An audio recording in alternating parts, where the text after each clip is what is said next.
What's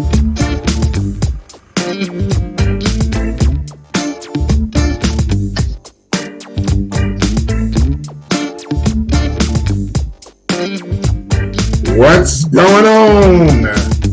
What's going on, everybody out there in social media land?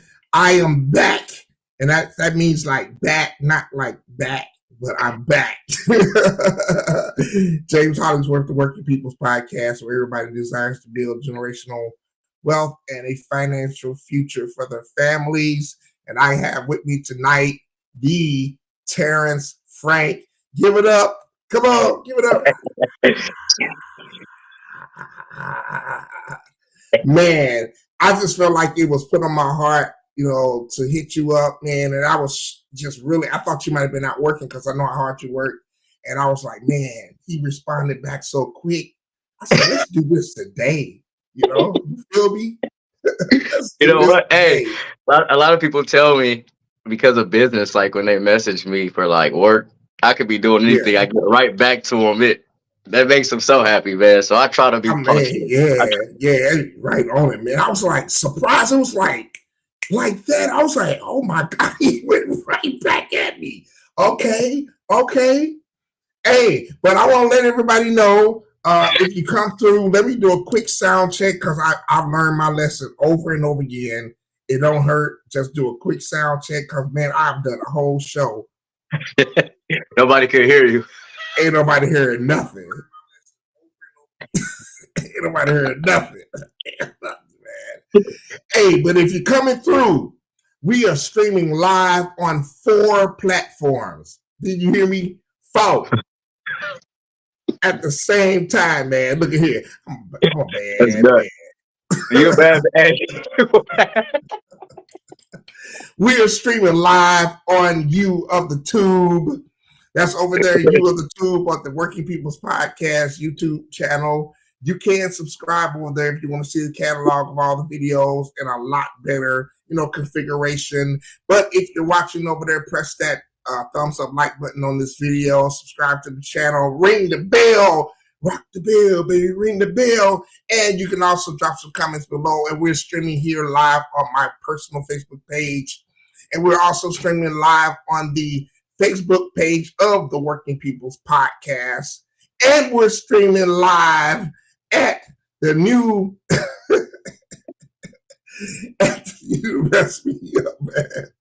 Second Friendship Missionary Baptist Church page, where the one and only Rodney Williams is the pastor. Give it up to the ship for allowing us to stream live to their Facebook page right here. And you can go over and check out my buddy Rodney Williams and the ship. I love those people. Second Friendship Missionary Baptist Church. They're serving the community, doing a lot of things. And we have Terrance Frank with us, man. Tell us a little bit about yourself, just whatever you want to give us as a, just a general statement, opening, just to introduce yourself,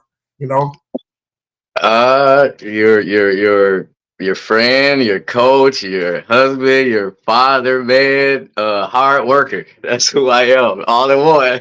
Did I get that right? Actually, you when you tagged me and I was reading through, I was like, dang, man, he just, man, I got so much respect for you, man. You don't understand, like, that meant a lot to me. You know what I'm saying? I mean, we've had our run-ins with each other. We've been connected through marriage, and man, when you just laid it all out, I was just like, dang, man, this guy's been paying attention to me. Not many people.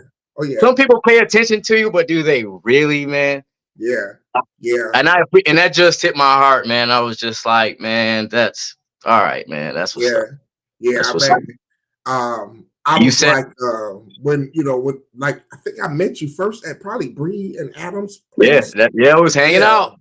Yeah, I was dated to Shira. She was my girlfriend at the time, man. But look at God. Look at him. We just be vibing, hanging out, man. Good conversation, just laughing, and that family time. And man, we get our chance to talk and laugh, man. And it's just been a good relationship, man, since day one, brother. Since day one. I haven't seen the motorcycle though in a minute. Where's the motorcycle? Man, oh man. So I fell off my bike in front of my best friend's house trying to show off. You know what I'm saying? I pulled up. I I don't know. pulled up. I hit We it. I don't do tried to that. hit I a. don't know what you're talking about. Listen, man. I pulled up in front of his house and I was just trying to show him that I can ride. I had a big bike. It was, of course, I had to go get a big bike, man, but I needed it to be loud like a Harley and strong and sound like a Harley. So I had to go. It wasn't a Harley, but it kind of sounded like one. You know what I mean? So I pulled up and it was a little wet outside, man. I rolled into some leaves and I fell off my bike and it caused my stator on the bike to go out.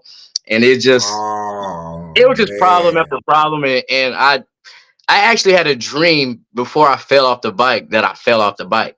The same, like the next day. I told Tashira, man, I said, I had a dream I fell off my bike and go fall off. And I didn't get hurt or anything. I was going slow, maybe around like 10 miles per hour. And I put the bike down for a minute, man. That was just like one of them signs. When something happens to me, it doesn't take me a long time to understand when I need to chill. So, we were riding. Man, we're just out here joyriding, man. And I'm gonna be honest with you, man. No biker license. No.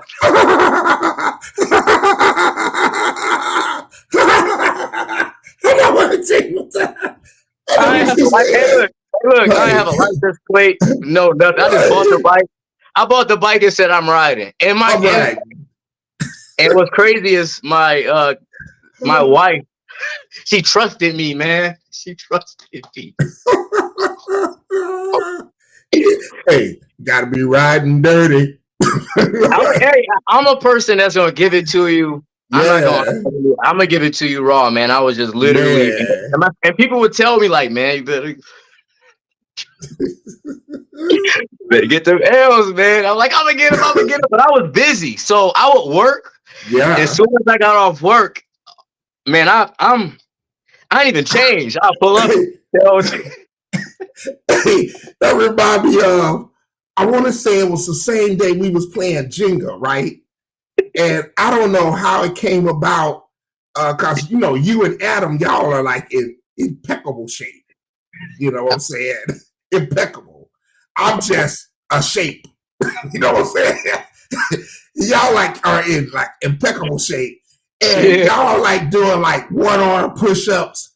I'm like, well, I think I can probably try to do one arm Rocky push-ups. Yeah, I'm like, we gotta hit him like that. I'm like, nah, this is above my level. You know what I'm saying? This is above my level. I'll stick with the 2-hand push-ups. But Terrance did like the left hand one arm push-ups, and then he switched to the right arm. I was like, hey, I hardly remember I did, man. Both sides.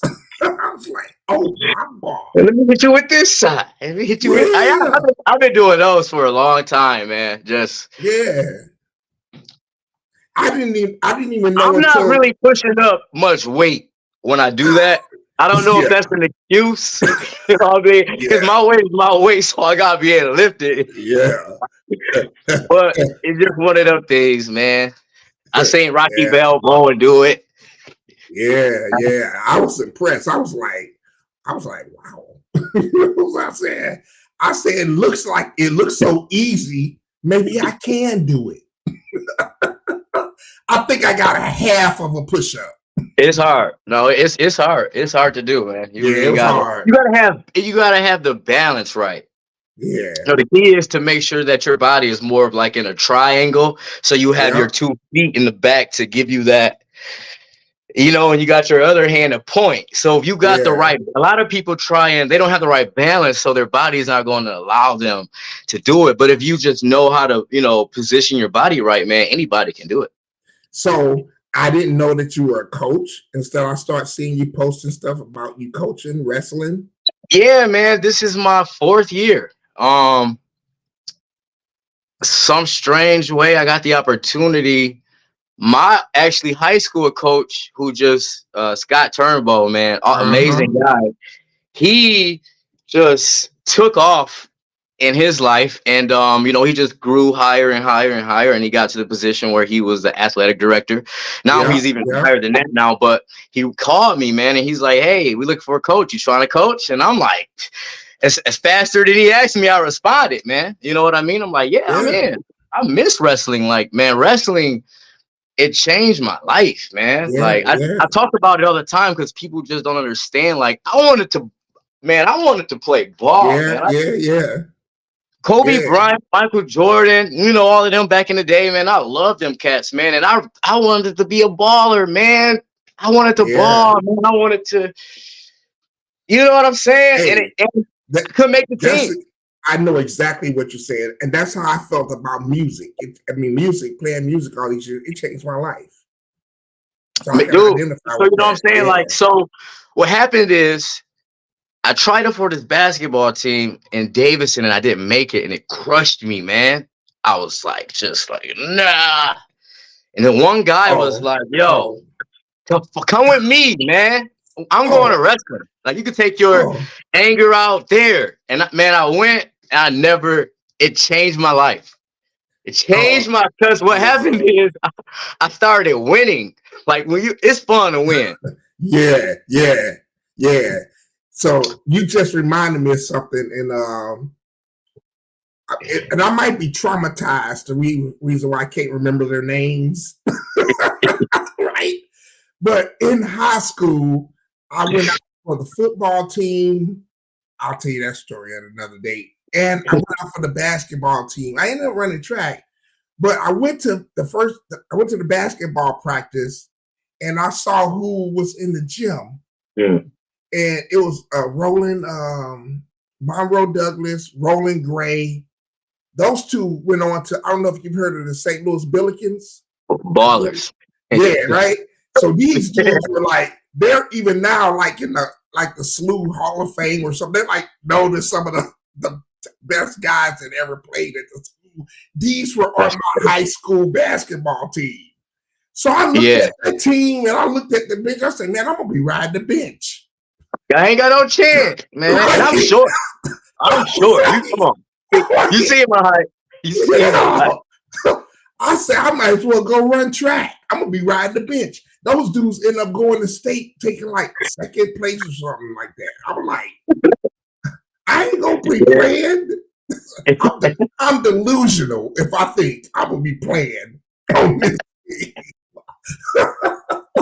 Hey, here's the thing with me though. For some reason, I'm in my mind like I'm better than all these guys. I'm faster. I'm faster. I'm strong. You know what I'm saying? I'm short. So when you're they call it the little man syndrome. You gotta think bigger. You gotta be bigger. You gotta. I can dunk. Hey, I can dunk. Man. Basketball broke my heart. I bet. It introduced me to the love of my life, wrestling, man. Hey, I just quit before I got cut, so that's all I did. I just quit before I got cut. I said, ain't no way I'm going to be able to get on the floor with Monroe Douglas, Roland Gray, and we had some other studs on that team. But those guys ended up being the two of the best players in the history of the St. Louis Billikens. Man, they still probably got their pictures up on the wall and stuff. I wasn't going to make that team. Man, I never forget when I was looking on that paper. Because, back then they would, I don't know if they still do that, but they put it on the paper, they put it on the wall, right? Yeah. Or they have you on envelopes. Man, I'm tripping. Like, my name. My name on up there. Yo, coach. Everybody walking past like, yes. I think somebody made him a clerical error. It's TER. Two R's. I was hurt, man. I cried like the biggest baby. Those big snot bubbles. Oh my God. Hey, so yeah, man. I had that happen to me, like in playing. I'll never forget. I went to my mentor's church. I mentioned my mentor in a video I did earlier today, LG Scott, went to the live broadcast, and they do like a pre-broadcast testimony service. So I had been going there, for months, So they let anybody play for the pre-broadcast, before they go to the live broadcast. They'll let anybody play the little testimony service. I look, it's basically 2 chords and a turnaround, right? 2 chords and a turnaround. And you ain't even got to play the 7/3 on a turnaround. You can go straight to the 6/2/5. You know what I'm saying? I thought I was doing something to one of the deacons came up there and was like, yo, do you know how to play? Yes, sir, I know how to play. Well, I don't think so. Get up. Hurt. Hurt, man. Crush it. And you play the piano. Yeah. And see, I play too, but I do. Look, when I was younger, my dad became a pastor, man. He's like, all right, you're going to be the pianist. He went and got a couple of dudes and was like, look, teach them how to run the service. Give them the basics of this, that. So they teaching me in the key of C. And he preaching E flat. Like, dog, y'all taught me the wrong key. What's going on? Taught me the wrong key. So the way I was trained, man, I was just trained to get us by. And I like to play the drums. You know what I mean? I like to do that. So, but I started off on the keyboard and I got stuck there, man. Yeah. And I could never advance. And to what I was really, because the keyboard piano is such a large instrument. Oh, yeah. You know what I mean? And when you start learning, I don't think I understand this the way I thought I did. It's like speaking a foreign language. So, okay, we're speaking a foreign language. I only knew how to say hi, bye, my name is. Right. Oh my God. Hey, years.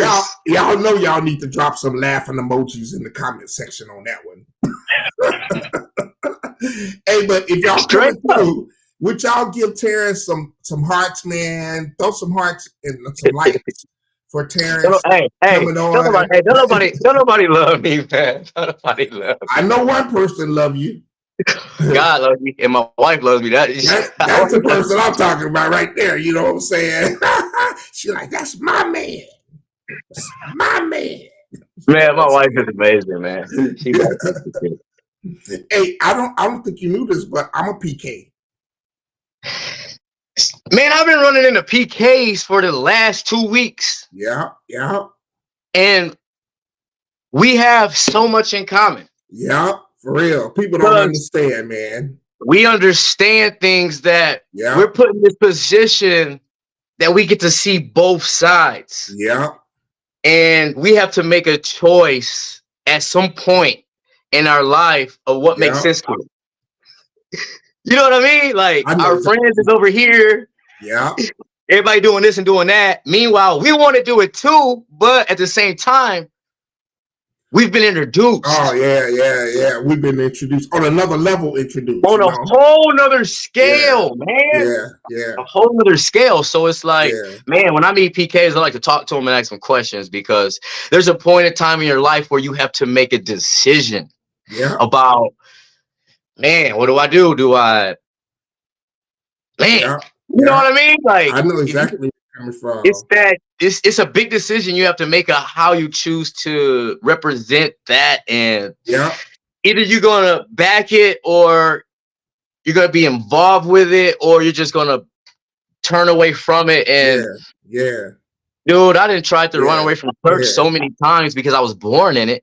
Yeah, that I wanted the streets so bad because I could never have the streets. Like, give me the streets. I'm holding on to the people. And then you realize it's a lot of responsibility when you're carrying that name. I don't know if I was named after my dad. So oh man, no. See, I got my brother's named after my dad, not me. So I got lucky. The pressure is real. And everybody expect you to be a certain way and think that we have these powers that we can just.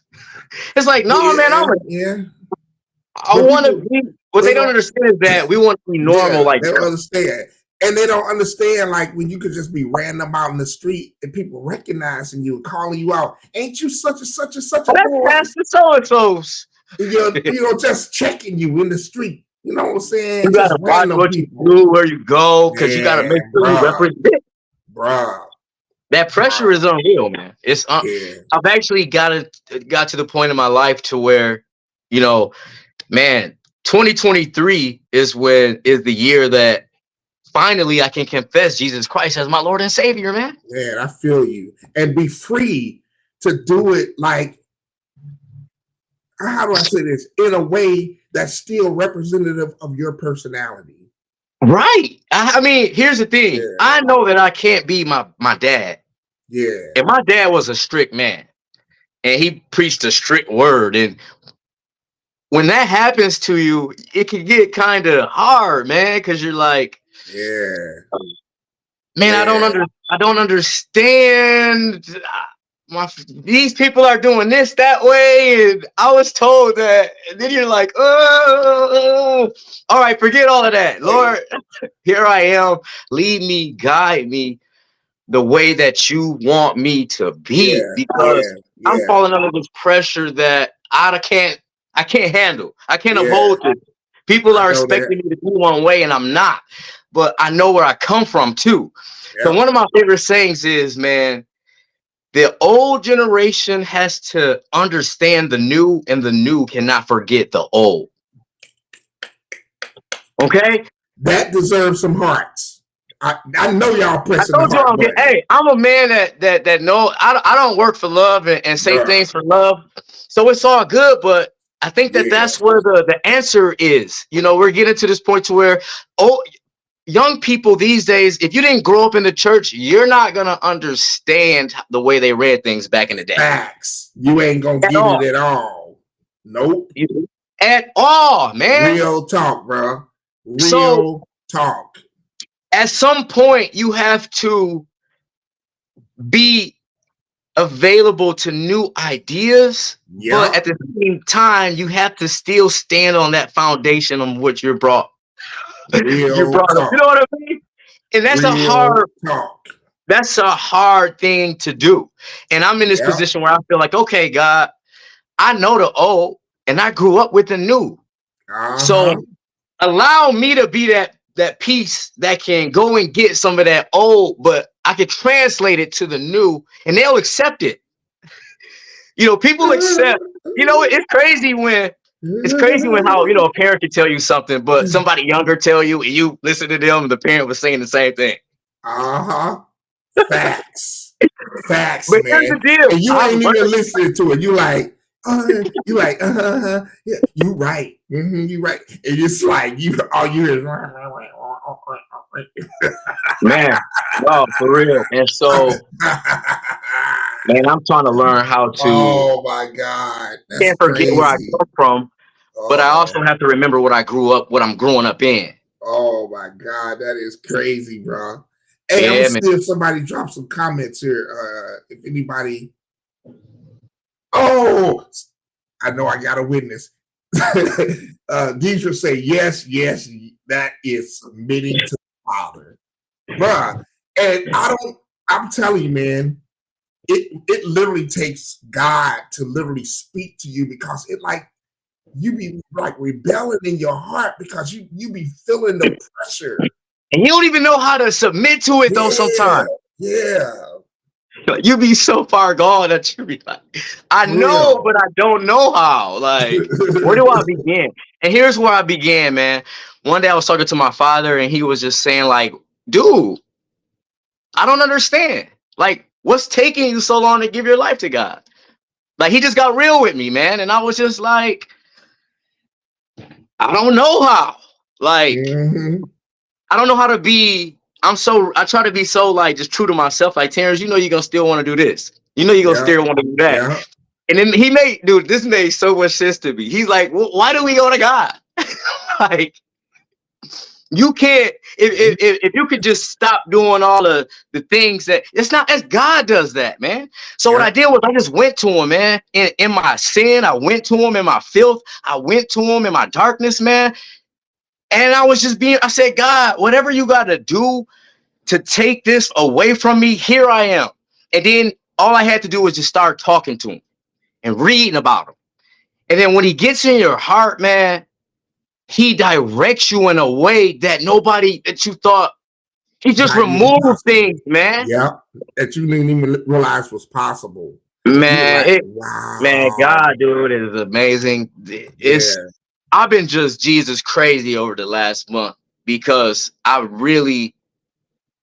found the answer that I was looking for and how to do what I needed to do, man. I've been wrestling so long. So with that in mind, I'm going to circle back, right? I'm a pretty good circler.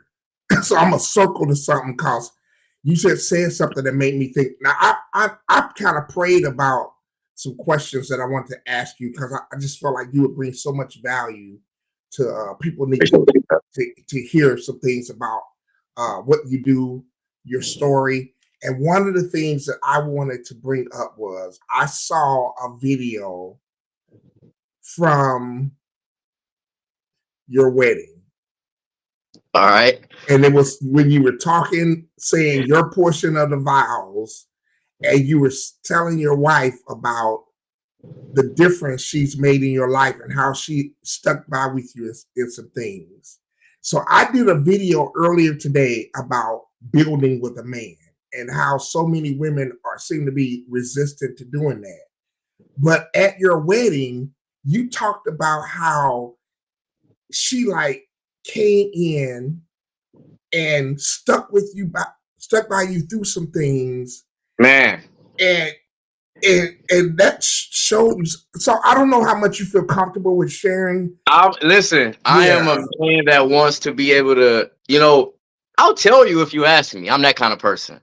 I only show you what I do as a person.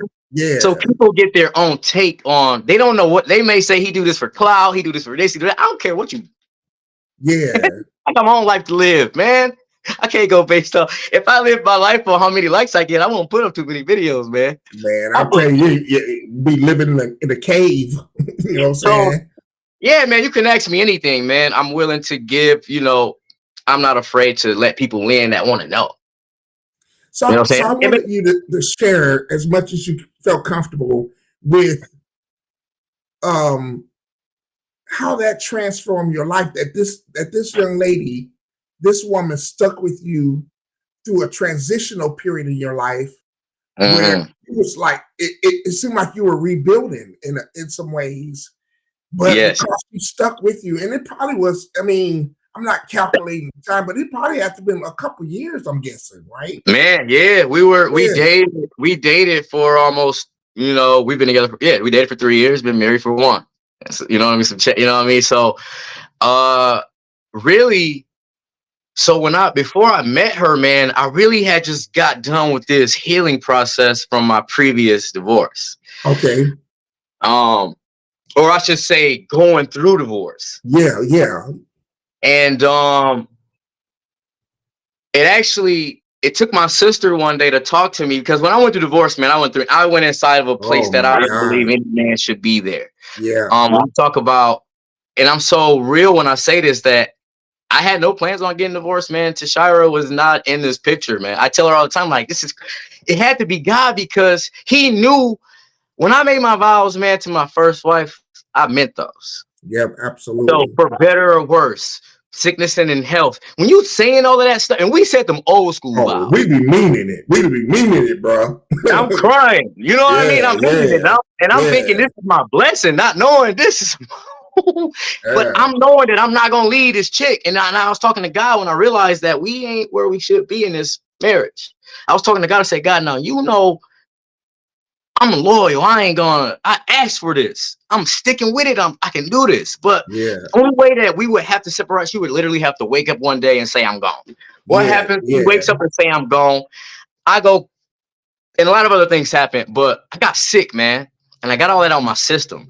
And then I remember I seen Tashira at Prayer Garden because I was going to Jerry's. It was when he was getting his mantle handed over to him, and he had his day where he spoke. And I worked around Jerry at the time at Best Buy. I was working for Vivian Smart Home, and he invited me. I sing Tashira, but I didn't. Normally, when you see a girl that you think is attractive, your brain can start doing all kind of stuff. I just seen this girl, and I was like, man, that's a pretty girl, a church girl. Yeah. I wonder what it would be like to get a pretty church girl, man. Because my pretty wife, I said, Lord. So I found her, and I messaged her, man, and she would look at my messages to just kind of stare at them. And I'm like, man, no, you don't hear me. Right. You ain't hearing me. Let me type that again. Hey. So then one day I just started saying, you know what? You're my queen. I started calling her my queen, man. And I think she liked it, the word queen. You know what I mean? What she did was she started talking to me, but she would talk to me in short little, I would only get like a word or two. And I would get happy, like, yeah. So, when I was speeding up time, when we started dating, man, I realized because of her background and how she was brought up in a church, our communication skills were through the roof. Like, I could talk to her spiritually, and she understands what I mean. And she could talk to, like, being spiritually yoked, man, is the world. I'm telling you. Yeah, buddy. Man, the little things that she did in my life, man, just for one, my daughter adores her. She's such a great mother to my own, man. And her motherly skills and how she's so organized and all that, she's so smart, man, and she's just so on point. And it's like that. I want her so bad. I have to be better. She's making me better in my business. She's making me better as a father, man. She's making me better in every way around in my life, man. And I told her, you know what? Look, let's make a plan so that way we can go so high in our life that we be just, we make this goal where we want to be in life. Everybody should have a goal where they want to be in life. And it took some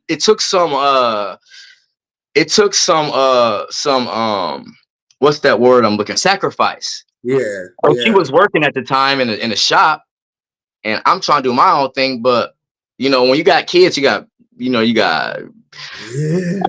them to the daycare, and you start thinking about how much that cost. And I'm thinking like, nah. What do you want to do in life? You know what I mean? Who do you want to be? Like, you're on a whole nother level. Like, who are you? And she told me what her dream was. And it made sense. I'm going to school. I want to be a chef. I want to start my own food truck, and then eventually open up my own restaurant. And I thought, man, what? That's amazing.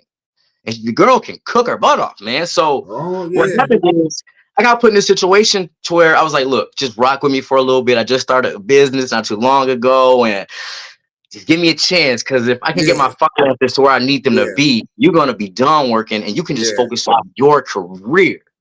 Just focus on that. Focus on being free. Focus on being a mom. Focus on, man, when she let go of that job, dude, I mean, she does everything that she cooks, she cleans, she takes care of the kids. She's a woman of God, man. She makes me better, man. So you had actually just started the business right around that time. Dude, she literally met me on the come up. Like, I was like a year in, man. I was like a year in. I told her, like, I'm trying to run at the time when she met me, I was running my business, but I was also working for the man. Yes, sir.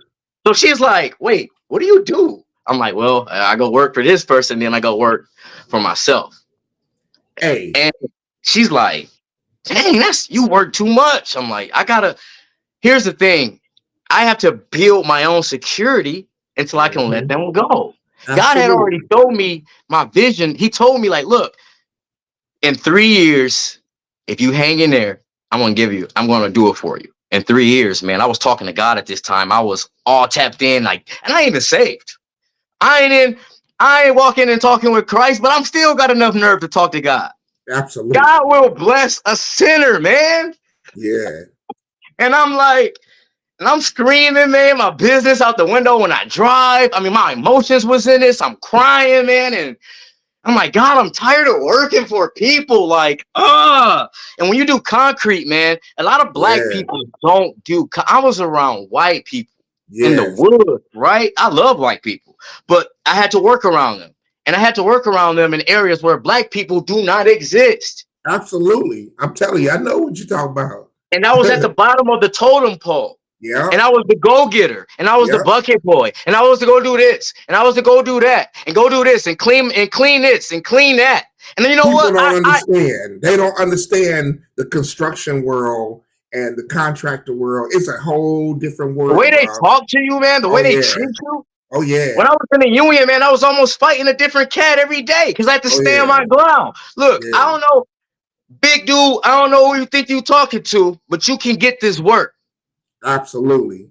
My mental is set. People don't understand. People mistaken me sometimes because I'm very aggressive and I provide a lot of energy and I mean what I say. But if you look at me and you just look at my figure, you may not take me seriously. So then I got to go to work.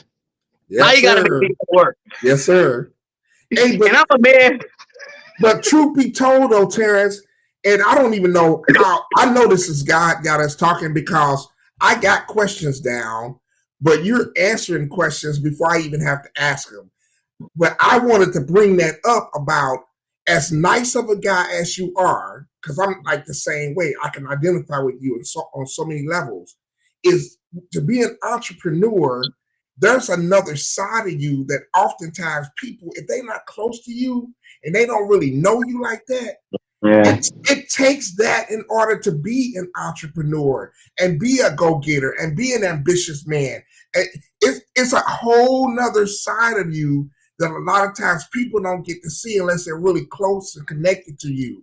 My wife's seen it all. I mean, she's seen me. She knows my flaws, man. She knows me inside and out because I give her everything. You know, she got to know. When we met, you know, we kept the kids out of our way. Mm-hmm. I'm a father no matter what. She's a mother no matter what. So let's not mistaken. Let's make sure God is really doing what he says he's doing in our life. Yeah. So what we did was we just kind of locked in with each other and it kind of sounds a little harsh, but kids are kids. They got to get taken care of. Absolutely. We didn't allow them to, we didn't start mixing family. My daughter and her daughter, they grew a relationship while we grew our relationship. And then when we got married, we became a family. Yes, sir. We could have failed and then playing house and this and that, and these girls and got attached and think that was going to be. Yeah. And that's for so many people. Like, we didn't want to mix families. We thought Tashira at one point then she wanted to be with the person she had the child with, right? Mm-hmm. Like at one point, you think that that's how life is going to be, one and done. But in some way, we came and we got mixed. But through trial and error, we had to do this the right way. Let God lead us. Let's not jump in. We ain't family yet. We didn't do our first family pictures until 4 years of being together. Yeah. Man, those were some awesome pictures. And see, because of the algorithms on social media platforms, when on IG, it posted the other pictures first. And so I'm like, yo, where little Terrance at? She's like, oh no, they're in the other room. I'm like, because you know the algorithm on my feed showed the other pictures, and I'm looking for little Terrance, like they're little Terrance. Yeah, man. So he's like, no, they in the other room. We got the pictures of everybody too.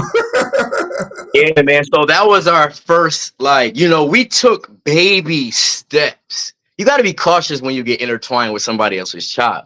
Yeah. You know what I mean? I had to take baby steps with my stepdaughter, Anne-Marie, who I consider she's just my daughter, but she has a father. And when another girl, because I have a daughter, and if my daughter's going to be around with a man, he going to need to understand a couple of things from me. Because I'm a full-time daddy, so you don't really need to do much with my daughter, just be a man and an example. Yeah. So if I have this certain type of rule that I set for my daughter, don't you think, brother, I need to be abiding by what I put out? Yeah. In my own household? Yeah, you preach it out. Yeah. I don't. So yeah. as we tiptoed through this, man, we just tipped our own. God started to mend us together. We ain't force it. You know what I mean? We ain't force it. I ain't try and come in and say, "Hey, I'm the daddy." No, I'm Terrance, but I'm a father figure. I'm gonna protect you. I'm gonna keep you warm. You gonna always have a roof over your head in this house. You gonna always have. I'm a work hard to the dirt, and I come home dirty, man. They don't understand that yet. Yo, if y'all didn't check out my live from earlier this morning, y'all need to check it out because Brother Man said she connected with him when he was on the come up. And in the earlier live that I did today, it was all about building with a man. And people are calling this struggle love. I'm like, what are y'all talking about struggle love? This is a woman who decided to support you and stuck with you and rock with you on the come up, and now she's reaping the benefits. Let me tell you something, man. We don't live in no mansion. We don't drive Bentleys and Mercedes Benz. We work hard and we're blessed. But let me tell you something. By my wife making that sacrifice, she ain't got to punch no clock. She gets up whenever she wants. She eats whatever she wants. She goes wherever she wants. She relaxed, man. She's focused on her. See, our success, what we think of success is not materialistic. My success is time. My success is family. My success is not money. I get up every day and I say, I'm finna drive this truck all around the United States of America. I'm finna have fun, man. I'm finna enjoy life. I'm finna watch my son crawl around. I'm finna do whatever I want because I'm gonna work hard for my time means everything, man. Yeah. And then religious beliefs then starts to come into play because hey, we gotta be ready on God's time, man. So while I'm getting this time, I better be giving God. It's hand in hand, man. I was feeling that. And, you know, when you're in your own skin, there are things you can't see that has to be validated and confirmed through other people that encourages you to keep moving forward, right?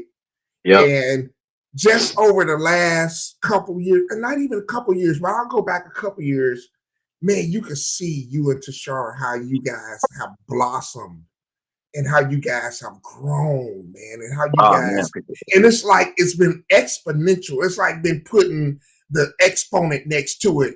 It's like it wasn't 2 times 2 equals 4. It was like you guys' growth has been like 2 times 2 equals 2,465. It's your growth has been exponential, and the way you two have matured, you know, just from outside looking in. I mean, it just like you can like your whole countenance has changed, man. And seeing you guys do Bible study together and locking in the way that you all have.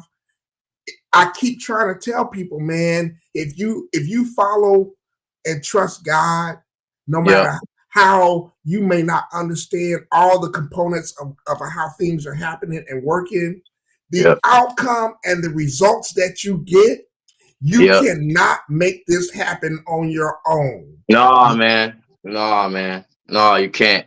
You can't. Our communication skills are through the roof.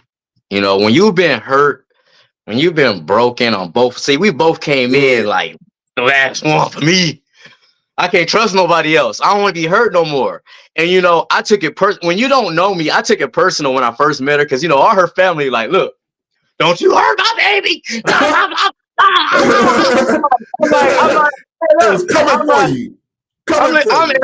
I'm offensive, man. I'm like, whoa, do y'all know who I am? I'm Terrance Isaiah Frank. I'm the king. I'm the king that's coming to let this queen sit on her throne. Man, tell me. You know what I mean? I take it differently because my heart is, man, when your heart is in anything, you gonna take offense to certain things. You know what I'm saying? Yeah, bro. So I'm like, yo, I don't know, no. This my wife. You ain't even gotta give me the beat down speech. You ain't gotta do the threatening speech. You ain't got. I'm just being real. I love my brothers, and I love my, I love my. But they wanted to make sure they understood. Like, yo, you make sure you. And I'm like, yo, nah, man, this ain't that. You know what I mean? Like, no, I stand on. I like to fight. Can't talk to me like that. I'm gonna treat this girl right. I'm gonna honor her. I'm gonna worship her, man. This is my wife we talking about here. I want to spend the rest of my life with her. Can't nobody tell me how to treat this woman. I've been hurt, man. I've been broken. Yeah. And she comes into my life, man, and changed. Man, without her, there is no king of concrete, brother. Bro. Without her. Hey, I don't know what you're trying to do. You trying to get me, man. I know what you're trying to do. You trying to get me to break down. I'm about to break down, man. You almost got me. I'm not playing. I'm not playing. Woo. Without her, there ain't no. I can't do. She's that main. Man, she's. And I'm the core, bro. I'm the man in this. Yeah. I'm keeping his 10 toes down. You know what I'm saying? Yeah. But she's I don't lead her. We walk together, man. Yeah. I'm not her superior, man. We walk together.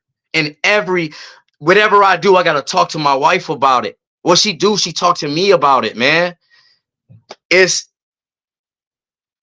I'll never, man. I'll never meet nobody like this girl, man. Bro. You know what I mean?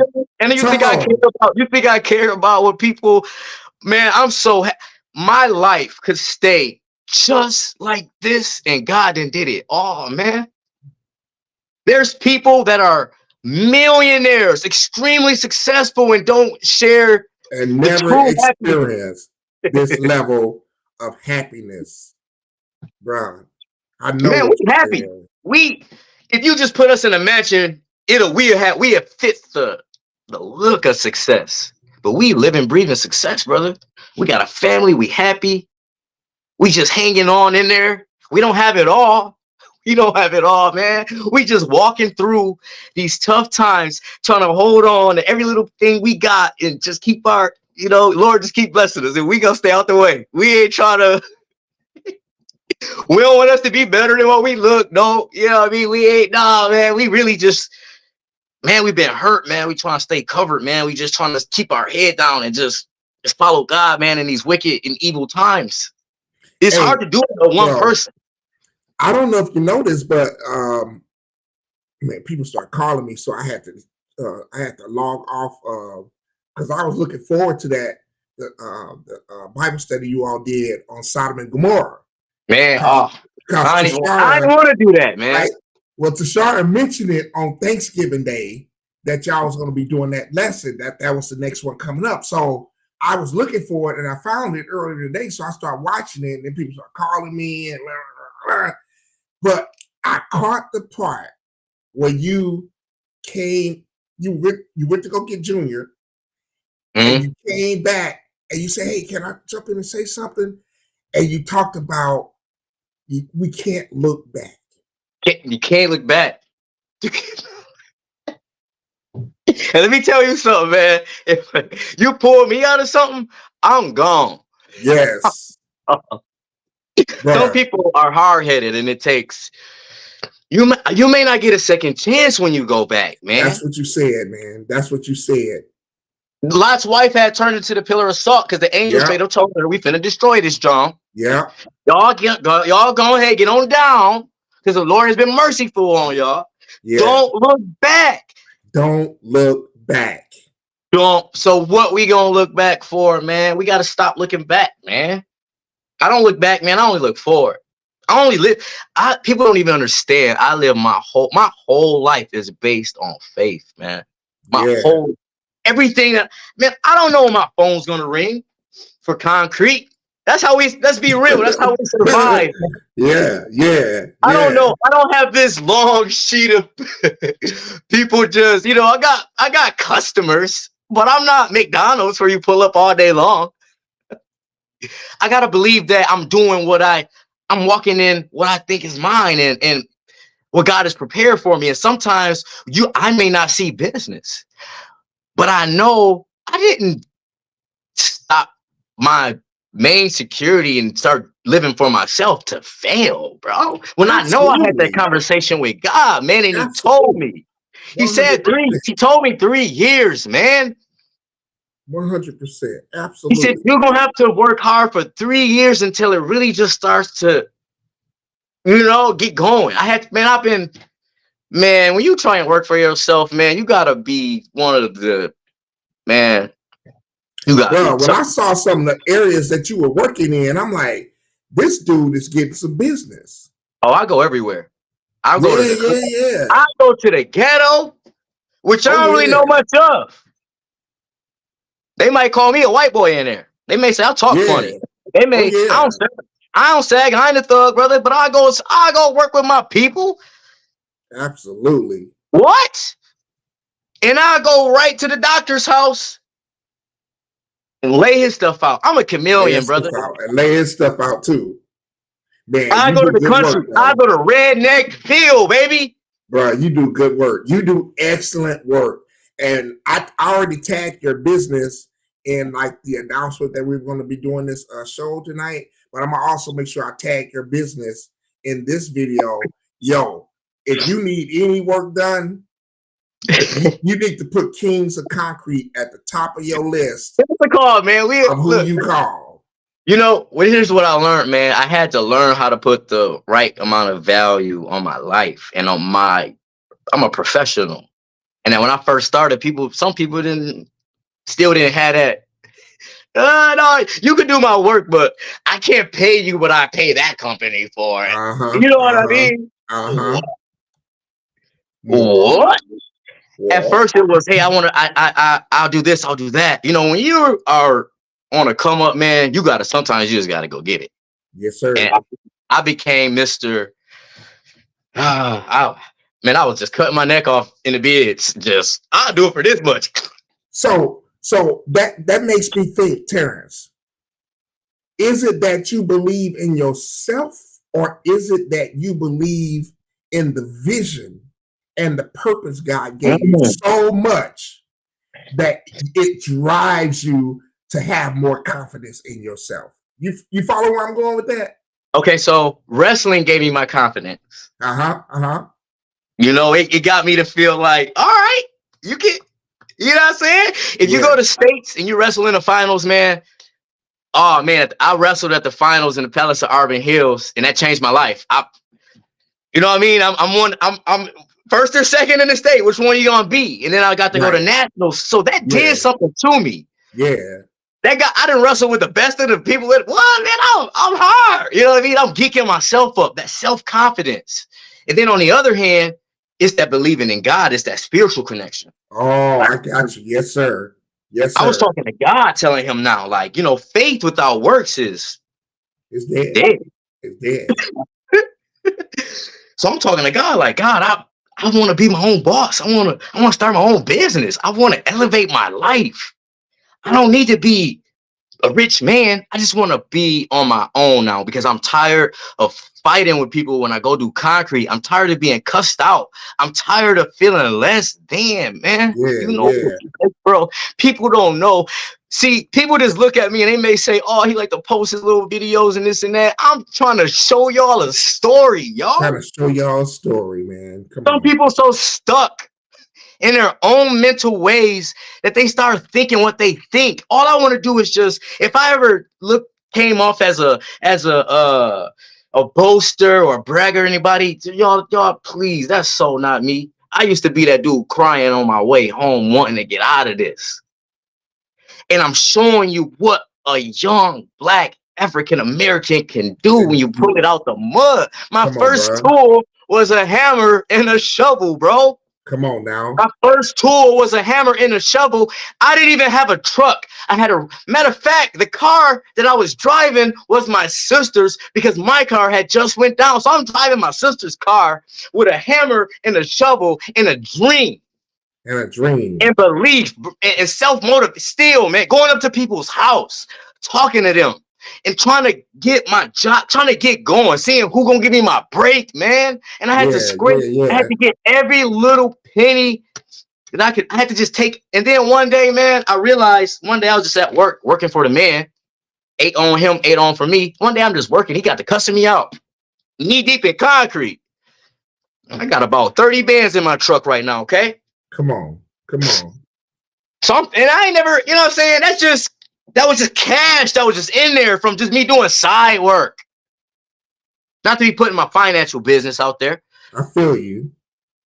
Not trying to do that at all. I don't like that. But I had a nice amount of money. And I'm looking like, $30,000. Some people don't even make that in 1 year. Bruh, tell me about it. Yeah.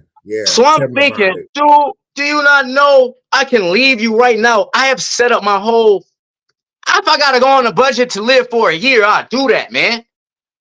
You will not disrespect me anymore. I have built myself up. God had told me, it's time to go.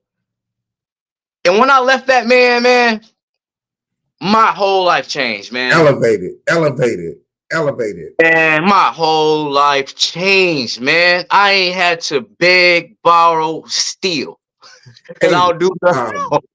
But seriously, though, speaking about finances, I would love for us, maybe when we do show some, maybe connect during a week or something, because I want to see where you are with some things as far as your business financing and business credit and stuff.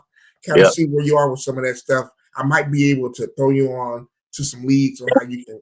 Here's the thing, man. We're gonna talk about that, Okay. Privately, All right, just between the two of us, But I forgot what was like.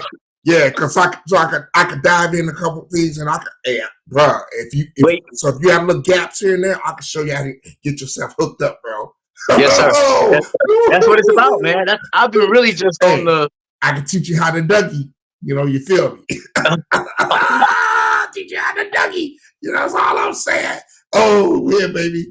Hey, I want to know, though, was Kingz of Concrete your first business, or like so many entrepreneurs? You probably had some other businesses that you've done over the years. No, I started DJing first. All right, okay. I figured you would have some other things, yeah. I was DJing in the bars, and I was doing a lot of little partying and things, and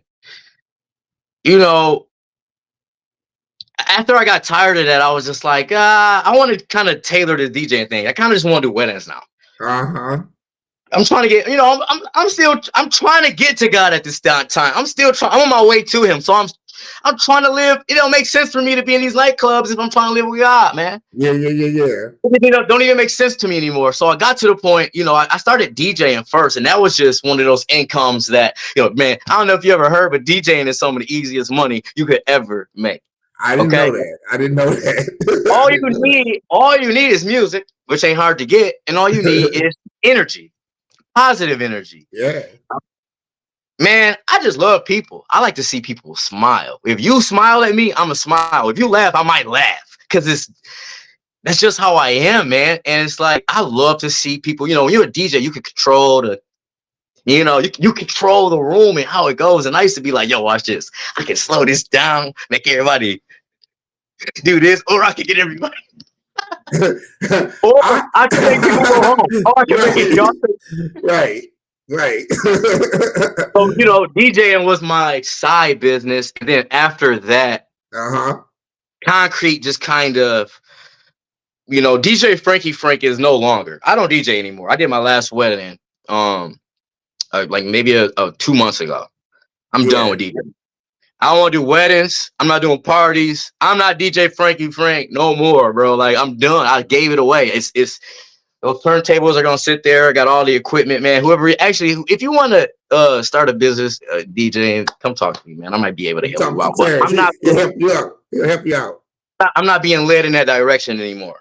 I feel you. I have to let it go. I have noticed, though, it seems to be a trend with,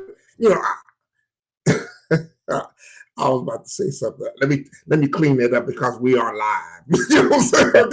Gotta keep it right. But I have noticed that a lot of people who are entrepreneurs, it's like they have probably forgotten about a business or two that they even started. And sometimes they have to be like, oh yeah, and I did remember doing this business, trying this, that, and the other. But I've noticed that when you got that entrepreneurial spirit, it's on you. It's like you're born with it. It starts at an early age.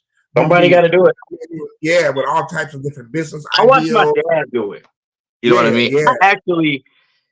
I beat myself up because, my father, man, had I been 18 with the right mind of not wanting to smoke weed all the time and party all the time and just chase girls all the time, I could have had way more. Because my dad was already in there. My dad had the big crazy trucks and he had the machines, all of that stuff that, I have to work so hard to get now.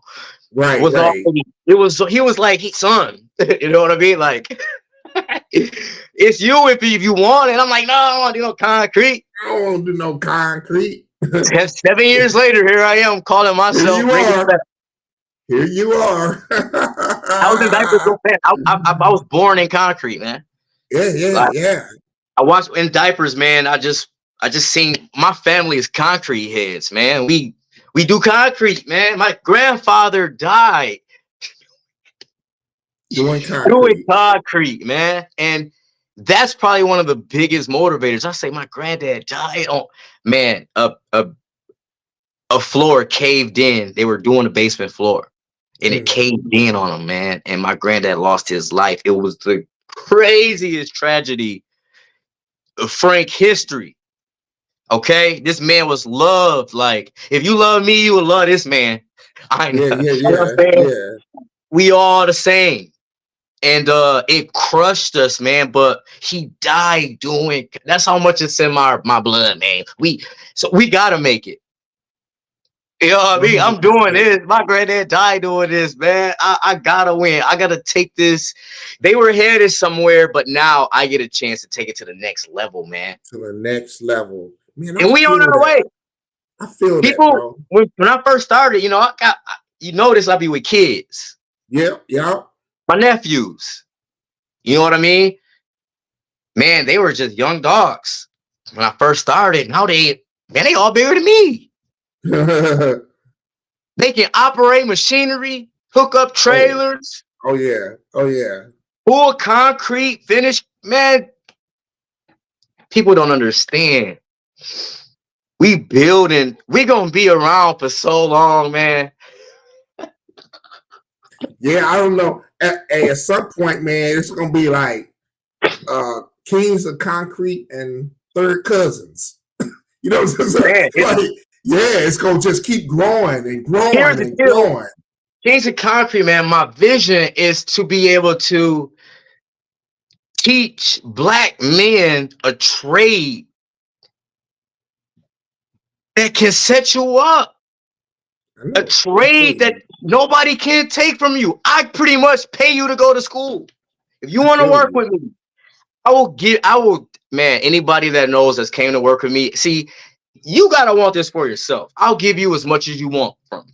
Absolutely. If you just want to make some money, you can come make a couple bucks. If you want to learn the trade, who am I to tell you, only Kingz of Concrete can do concrete? It's a whole world out here, man. Look here. Tell me about it. Bro, I believe before it's all said and done, man, you guys are going to have corporate contracts. Oh, man. They don't contracts with, municipalities. Contracts to do parking lots for malls and for, bro, the sky is the limit. The limit. Look, this is what I love. And people don't understand what I go through. I want people to understand what I go through when I go inside of neighborhoods that are high end. I get a lot of funny looks. But by the time I'm leaving, I'm handing out cards, man. Handing out cards. They like, who is this dude in here? What does he think he's doing? Hey, we need to call somebody over here and see what there's a Black guy over there tearing up concrete in here. No, this is the world we live in. I got to give it to you. So I got inspectors drive by me in a truck. Absolutely. Trying to scare me. First of all, we license and insure. I'm licensed and insured. I'm on top. When you a Black man, you gotta be. You gotta be on. Oh yeah, you gotta be ahead of the game. I know, man. it hurts to have to say it, but that's just the truth. We always have to work twice as hard. Yes, sir. I don't Yes, get the sir. contracts that some of these other cats are getting. I know. I Oh, know. no, Yeah. Oh no, Yeah. not him. Yeah. Because you know, Father. in the business that I'm in, you know, we have a lot of contractors that come behind us to do a lot of the restoration work, and concrete work is one of them. And when you see the crews come out, yeah, you know, you rarely see African You're American not gonna. They don't black want to do based that. business, right? You know, you rarely see that. You know, Man, black men have to know these trades, man. And hey, I'm in but a I need to position tell where you, and I don't mean to cut you off, but I need to tell you, bro, you walk by faith, and with God, all things are possible. You could be the first, just like Reginald Lewis was the first, I think one of the first black billionaires who pulled off a deal that nobody saw coming. So keep walking by faith, man, because doors open, not because of anything other than faith. Faith will open those doors for you, man. and Keep it doing does. your thing and walking by faith. Man, Absolutely. he reminds me every time when I need him to that he's right here. Yes, Like sir. because man, when you let go of something security, you know, we go to work to make it because we can always when you get hired into a job, one of the benefits is you can count on a paycheck. Yeah, You know what I mean? You can count on that. absolutely. It's gonna We be count there. that. We know, you know that's coming. Yeah, yeah. As an entrepreneur, that's the challenge. You know, I heard Kobe Bryant or LeBron James say, you know, if you gotta get uncomfortable, you gotta get I watched that interview. I know the uncomfortably one you're comfortable. talking about. I You know know what I the mean? one you're talking about.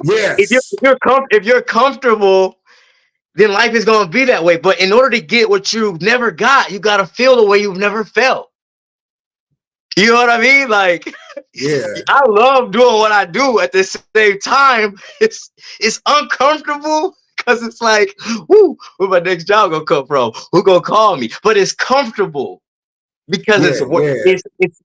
it's been working, and I never lose sight of that. And I never take this for granted.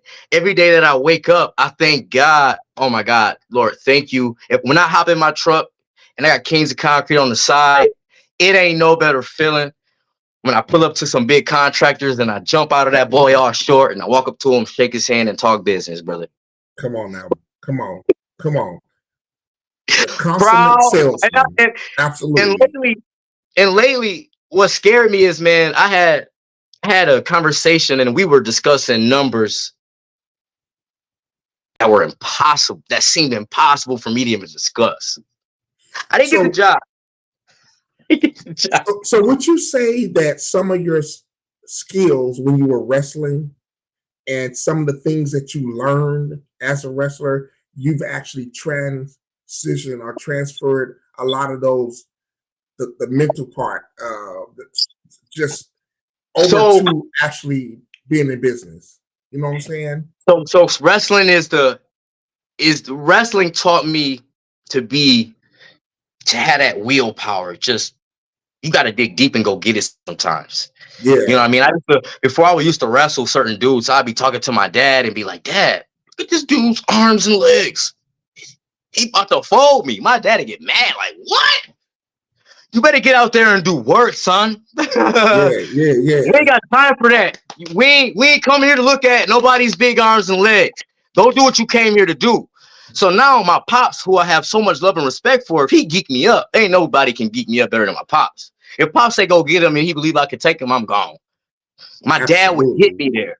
So what I did was I took all the jobs that I worked at. My very first job was Little Caesars. Then I worked at McDonald's. And then as Yeah. you Yeah. know, I worked in a call center. Yeah. And Yeah. the call center is what got me to learn how to communicate. You making 300 calls a day. You Yes, cold sir. call. You can hung up on, boom. You starting to get a real idea I how see. people I are see. Yeah. and how you Yeah. got to learn how to capture them for the moment. Yeah. So what I did was, okay, so call center experience. Then I moved on to sales. You know, I was selling smart home equipment, and I was going inside of people's houses, selling this stuff. And then I'd be a technician and put it up, set it up for them. So what this was showing me is, hey, you can go to all of these different places and you can, you know, rise up to the top as much as they let you. You can, you know, you can do this on your own. If you take, you know, when we go to work, we put on that work costume and we be at our best. And we do what they tell us to do. We follow their script. And I used to read so many scripts, I have them down packed. I'd be dreaming about them in my sleep, man. And these scripts would help me make my sales. These scripts would help me make money, learning the customer service side. So then I said, oh, snap, I know how to sell, because this is how I get concrete. First, I got to go to the job. Then I got to give you the bid. Then I got to talk to you and sell it. And I don't know if you know, brother, but concrete sometimes is expensive. Okay?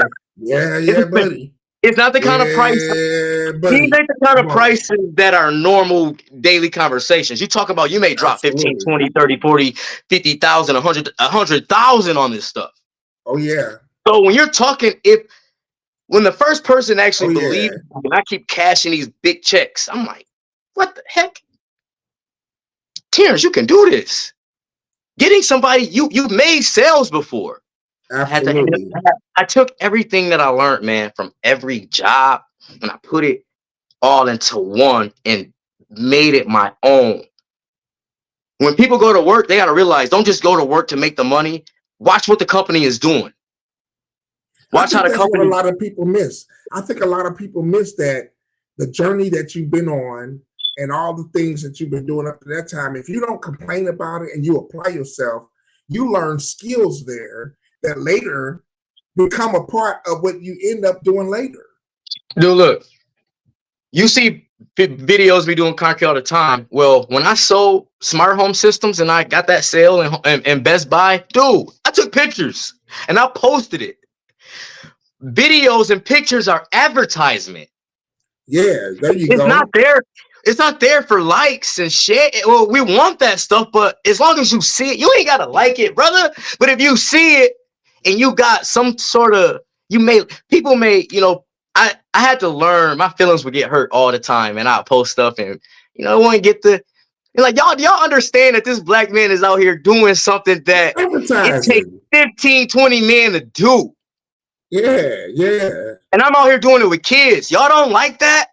That's odd to me. This isn't amazing to y'all. This is odd to me. Well, Terrance, focus on you. Just don't worry about because your bills are still getting paid. So you can't worry about who's sharing. They see you. Why are people calling you? They see you. So then I had to learn, okay, it's not about the likes and the shares, brother, just about posting it. You got to see me doing this. Yeah. Forget about everything else. As long as you see me doing this, one day you may have a conversation with somebody and you might trip over a crack. Oh man, I got to get this redid. Well, you know, yeah. That person you seen was Terrance, Kingz of Concrete. You just seen me. He always doing. Yeah. Call him. Yeah. And bro, I ain't gonna lie, man. I ain't gonna lie. I've watched some of your stuff, and it's like the production aspect and the creativity. I was like, man, this dude is creative. I be trying to get the footy in. That's my advertisement. Why am I gonna be on Facebook and not use it to my abilities, man? Yeah, you know what I mean? Creative, like, man, you be getting straight creative with it. Well, here, look, I had to. So this is my latest baby right here. Oh, nice, sweet. And the reason why I got this is because somebody tried to make a little smart gesture, like little phone videos are chatty. Oh, you want to have a hater? You want to have a hater? Okay. All right. Let's get the skybox on you. Then you want to let's let this pop be around as Okay. You said all right. Hey, I won't walk you with Christ at the time. I was being petty. Let me show you this. Okay, you go. All right. I can show you better than I can tell you. In any situation. That's my saying. That's my saying right there. You can't use that. No, I'm just kidding. Can we share it, man? Please. Yeah. Hey, I can show you better than I can tell you. Watch this. Don't tell me about what can't happen, what I can't do. I can show you better than I can tell you. Come on, Man, Terrance. it's just so much it's just never, you're never good enough. You should have did that. Or you could have just supported me. You could have just said, good job. What hurts us is that we rather like and share the most craziest nonsense. I have so much respect for you because when you showed me who I was in writing, that's really who I am. And I feel like I get looked over so much, bro. I feel like I work harder. There ain't nobody that willing to work harder than me. Man, tell me about it. I'm going to outwork you. And I'm doing things that are impossible. And I feel like it's not that I want any recognition, man. But it'd be nice to be like, man, keep going. Good job. When I thought about it, I was like, man, I really could have added a couple more on here. But I was like, the list was getting long. But all of that was so true and real about you that I couldn't leave it out, man. I'm like, this guy is multidimensional. And he's literally striving for excellence. You're like striving for excellence, though, in every last one of those areas. You strive to be an excellent father. You strive to be an excellent husband. You strive to be an excellent believer. When I watch you and see what you do, I see a man who strives for excellence on every level at every last one of those titles that I put up there, and then some. Man, that's how you become your best self. You gotta practice that. I'm just practicing this stuff, man. Like at one point, I wasn't really doing nothing in my life. And it's like, dang, you gotta just try and find that balance, man. And I can't say that I'm always doing it right. You know what I mean? I may not give my wife the attention that I should have gave, or my daughters the attention, or my son, or cut out my video. It's like I got so many things that I like to do that you know what I mean? I want to make sure I play my video game for the day. I want to make sure I chill with my wife. I want to make sure I play with the kids. I want to make sure I go coach wrestling. I want to make sure I had a business for today. And it never stops. And then if I can get a workout in, you know what I mean? Then you get a workout in. If I can, man. And in the wintertime is usually when I can start working on my physical, because when I take time off, I got to keep my body strong. The sun destroys me, man. I'm tearing my body up. All right. I'm breaking my back. Absolutely, you know what I mean? Like, this ain't this concrete is not for the weak, man. Absolutely, bro. That's something to bring you out. I know how hard concrete work is. I had an uncle that used to do concrete work, man, and it ain't for the weak. It's not for the weak. No. It's hard work. But I was born to do hard work, so it's like I look at it. I love doing it. It's weird. When I'm in concrete, man, my heart be like, I just go in this zone. I don't even know how I'm doing this, brother. It doesn't make sense. You know what I mean? Like, it takes men, a group, to do this stuff. And I'm just directing kids and me, and we doing things that their eyes are being open to the impossible. Yes. They're watching their uncle make the sale and do the work. They're watching how I represent myself when I'm in the hood, and how I speak to that customer versus how I go speak to the lawyer or engineer, person who's got it all in his house. Fancy. And I'm speaking. They gotta know how I look, how I carry myself, what I'm doing when I'm on the job. Absolutely. Here's the thing. When they look at y'all have to be professional. We are professionals. This not a mom and pop shop, and we want handouts. No, we're kings of concrete. So we will present ourselves. There's a certain way you got to present yourself. You can't be at the job looking all crazy. And we already got pressure on us and eyes on us, man. All the time. We don't have room. We don't get room for error. You know what I mean? Absolutely. I know exactly what you mean. The margin of error is no error at all. somebody would rather say he did a terrible job at my concrete driveway than to give me my props. Absolutely. More people. Dude, your emotions. I had to take my emotions out because you learn who people are. Yeah, you learn what support is. Yeah. You learn what support. We learn what support. You can't be wearing them on your sleeve. You got to be a little thick. Look, this is what I tell people. I tell people like, look, I don't expect nobody to want to get concrete because it's expensive. So if you just hit that like button for me, that's all the shit. That's you support it. You tell somebody about me because this stuff is expensive. If you ain't prepared, don't even come. We talking big numbers, baby. What would you say has been, since you are still within that 3-year that window, right? That sweet window. I think you are coming up on about year 3, though, aren't you? I am on year 4. On year 4, you're on year 4. So if you had to give anybody some advice that's where you were 4 years ago, thinking about all the challenges you faced and things you've overcome and things that went well, things that you have to redo, whatever the case may be. Would you be able to sum maybe 2 things up that you would say, hey, if you're gonna get started, these are 2 challenges you're gonna have to overcome? First, you gotta be willing to put in overtime. Okay, that's good. That's good. You can't. I don't use the word dumb or don't be so naive or believe that okay, he told me to go start my own business. I'm about to quit my job and go start. I ain't tell you to do that. You got to go put in 8 and then go put in 4 or 6. And you have to build. What I did was I just built myself up to where it matched, to where I could buy myself enough time.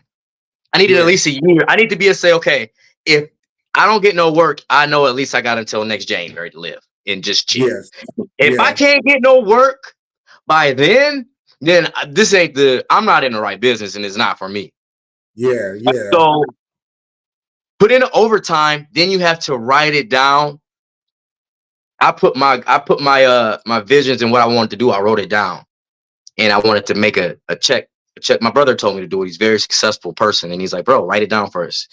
I'm in my office, and I got a goal. I got goals up, and then at the bottom of it says God can. Every time I walk in here, I'm faced with my goals. So it reminds me of my why. You gotta have the why.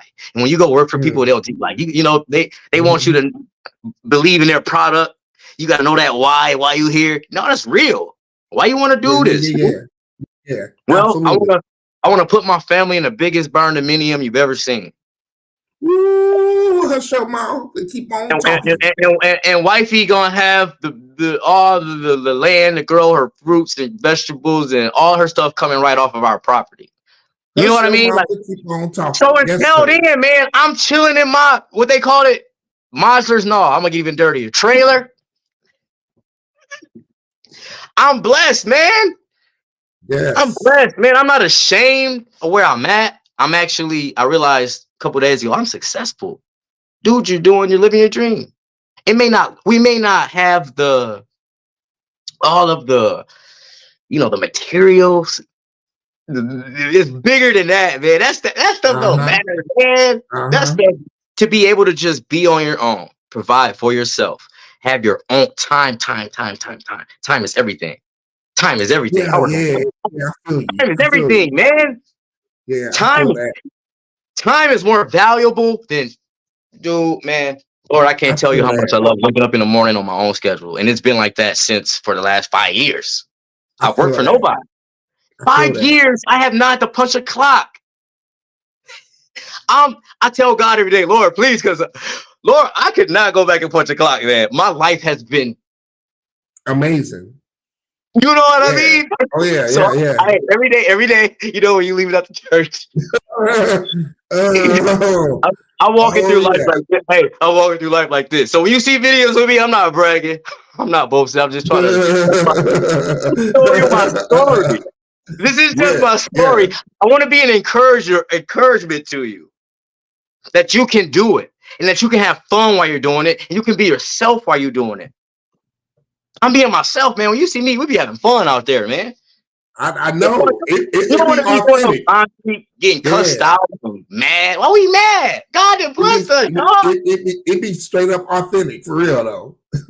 People ready to fight, go home, all clap. Man, we wake up on the way there, we vibe out, we get that music going, we energized up. We on people's property, man. We bring that positive energy. And before you know it, all my customers, they become like friends, man. They become like somehow just they like me. Hey, and not like them. You know what I mean? I know this probably gonna really shock you. Because I don't know. I don't tell people. I think, do I really tell? I don't know if I've even told anybody this. I'm about to go public with something I don't think I've ever told anybody. So here we go. But I absolutely love like going to the movie theaters. That is like one of my things I do because of the work that I do. So that's like one thing I do to like unwind and reset. Like what are some of the things that you do to do the same? Me, just kind of rewind and reset. My wife is my rewinder. Yeah. You understand, man? We not just spiritually connected. We are best friends, y'all. We come back here at night and we hop in this semi truck. She's in the passenger seat or driving. I'm in the passenger seat. We got our music going. We start talking about our life. We start talking about God. We play video games, man. My wife, man, she's my rewinder, man. She just amazing, dude. You know what I'm saying? Like, yeah. So that's your reset. That's that thing that helps you to recalibrate and rejuice you up and get you recharged and reset to keep moving on, keep going. I get back here and my wife, man, she just kind of, what we doing? We doing this? We chilling? We playing video games? We watching TV? When I learned she like video games, man, I thought she could have did a million backflips. And she playing like she like them more than like she played more than I'll play. So it's like, we gamer head. So we have we in-house people. I don't run the streets. I try to stay. I will go work. It's because I don't ride on the bike no more. I'm in this house, man. We pretty much have everything that we need here to where we don't have to go anywhere. You know what I mean? We may have to do a follow-up and get to Shara with her shy self. Man, she is not shy, man. She ain't shy. She be faking it. Man, she been faking it. She been faking it. She's opened up a lot because when I met her, I thought she was. Let me look at the comment section. Shara, you ain't shy. You been faking it. She in here, man. No, she is somebody that has changed the game for me. Yeah. It don't, when sometimes, she doesn't work. She don't have to. But just because she don't bring in a financial side, she brings stuff that's worth more than that, man. 100%. And people got to understand that in relationships. I be hearing people say 50-50, this and that, or the man should do all of this. And it's y'all got to figure out what works, first of all, in y'all relationship. Yeah. You know what I mean? And do what makes sense. But bro, it's the landscape out here for y'all pray for me, man. I'm trying to get connected like that on that level. But bro, it's hard out here for him. It's man, it is, here, bro. I know it is. That's what I'm saying, man. I'm almost thinking, man, we might try to see if we can make a connection to do another like a follow-up and get to Shara on. Seriously though, because to hear people doing it right, man, and doing what we need more role models, because I don't know if you noticed this by you being married now, but the marriage rates in the Black community is going down. And there's so many, right, bro. It's so many podcasts out here, and people. It's so much negativity. It's so much, and it would be just nice to have a couple. to talk about, hey, and then like I did the earlier podcast earlier today, literally, man, I spent probably, I don't know what the heck I was thinking. I'm in this chat room trying to convince these sisters that y'all gotta learn how to rock with a man when he building. When he building. I'm literally trying to convince them of that, man. And after a while, I didn't have it figured out. Right. I'm like, why am I here talking to these strangers that I don't know, trying to convince them of something that they just adamant about not wanting to do, But so it would be just so nice, man, to see, if people can hear from you, Charlotte, and hear from a couple on just hear some positivity with all the negativity out there on social media about relationship, marriage, man. No, man. It's honestly, man, what I think my wifey watches, she said they don't want to stick around and watch the come up. So sad. Oh man. Did she put that in the comment section? Yeah, in the comment section. They don't want to stick around to watch the come up. So sad. I wish I could put 37 hearts on that joint. I wish I could. So that's why we just stick our head. We walking together, and we walking by faith, and we just letting God lead us and guide us. And we just, man, we thankful that, man, we just thankful, man, because life is precious. You never know when you're going to take that last breath, man. You know what I'm saying? And it's like, man, God done did it all, man. Like, so now I have to serve him, man. I have to. Like, he's changed my life. Like, I have to serve him. And when I serve him, I got to do it in a way to where I make sure he know I'm not ashamed of you. Yeah. I'm not hiding. I'm being, man, relationships. Some of my closest friends, man, because I'm choosing to walk with God, and it hurt me. Yeah. That kept me from God. Because I was so close to certain people, and I felt like, man, if I go with God, we may not be as cool as, and then I'm gonna lose my best friend. I was just about to say that. You start feeling like, man, I might have to disconnect from some people, or just make some hard decisions on, Because things change when you start reading that word and you start living for God, man. You got to do it His way, and it don't mix when you not hanging around somebody that don't believe. It's like, then what are we doing? That's like, okay. Well, look, here's the deal. I love you, but I'm in this point in my life where I'm just letting God lead, and you can come follow us. Yeah, that's right. I would love that, but hey, I know this is a personal thing. It's personal, like my man, like Coach say, it's personal. Like Prime says, it's personal, and I just thank God that me and my wife are at that stage. It's just I guess we just got lucky, blessed, man, that we were able to, because you gotta be at a certain point in your life to build up to get ready for that. Everybody don't build up at the same time. And to be able to be like, look at your spouse and be like, well, babe, it might be about that time for us to give our life to God. Like, we together. Yeah. But what that did, though, is like you were talking about earlier, that literally freed Tashara up to follow her dreams, to start her business. Dude, went to school, man. And she went to school, culinary school. Absolutely. Yeah. She doing her, man, because that's what life is supposed to be about. Don't worry about finances. That's a small thing. Worry about who do you want to be. And as a man, and if you got a woman, and y'all need to have that conversation of, if y'all got these jobs, and listen, being an entrepreneur ain't for everybody. And I don't want to make people feel like you got to be an entrepreneur, because there's people that work under the clock and they're successful. They won't want to work. They don't want to. Right? Yeah, right. You, prime example. Literally happy. You don't like your brother. Like you said, you just looking for that.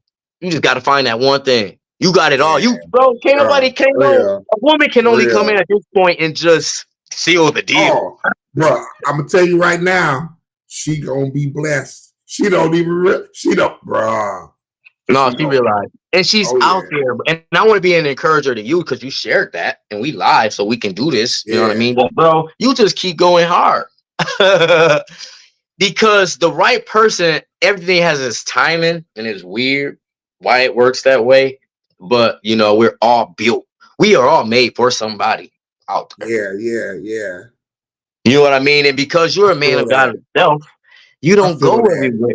You don't go everywhere. So your Nope. wife is gonna come in a way where it's just gonna slip up on you because you following God. Man, God knows it ain't good for men to be alone. Tell me about it. Yes, sir. So all he's just, man, you just gotta keep doing what you do. You know what I mean? And like I said, I just count my blessings, bro, because I thought I would never. I thought I was a failure, dude. That first Hey. one was dude. So And hopefully I'll get to come in and be like, I's married now. you will, and we gonna celebrate that. You know what I mean? We Man, first of all speak it yeah. into existence, Yeah. which you already have. And a lot of people first have to just speak it. You know, that's one of the first things I did when I started my business. I named it. Wow. It was actually Concrete Eagles. Really? Wow. I was, Really? and look, and the reason why I remember it because one day I'm driving in my truck and I'm screaming out, Concrete Eagles! Wow. People probably driving past like, this dude tripping, and I'm in my truck driving the steering wheel, Concrete. I'm talking to God like that. Yeah, yeah, yeah. Like, oh God, I'm ready. Help me, please. If you real, help me. Yeah, yeah, that's dope there. That's dope Not though. now, but And how did it go from Eagles to Kings of Concrete? How did it? one of my friends that I went to school with was just like, yo, you the king of concrete. And I was like, oh, yeah, buddy. Yes. I hit him up. Yes. I hit him up in the DMs. I said, hey, you know I'm gonna take that, right? Yeah. Yeah. Hey, how much So you already named the king. You can't be. Look, this is the thing. I couldn't name myself that. That's very. I didn't just wake up and be like, I'm the king. A friend of mine started calling me that, and I went and changed my name immediately on my business and all of that. I was King's Concrete, and then what I did was put the Z at the end because there's more than one. Yeah, I like that. Right. Yeah. There's more than one. You know, and the Z just spices it up. Oh. Kings. My nephew, he's a king. All my nephews are kings. Anybody can work with me. You're a king. I ain't just a king. I just now made that connection because you do be calling them kings. Kings, yeah, man. absolutely. We kings. To know, y'all are not under me. This is a royal family. We are all. First of all, you don't know you're king unless you believe for yourself. Some people get mad. You call yourself a king and they mad. You could be a king too. You know what I'm saying? Like, dude, just call. If you a king, you gotta speak that, man. But so I put that Z on there to let people know there's always more than one.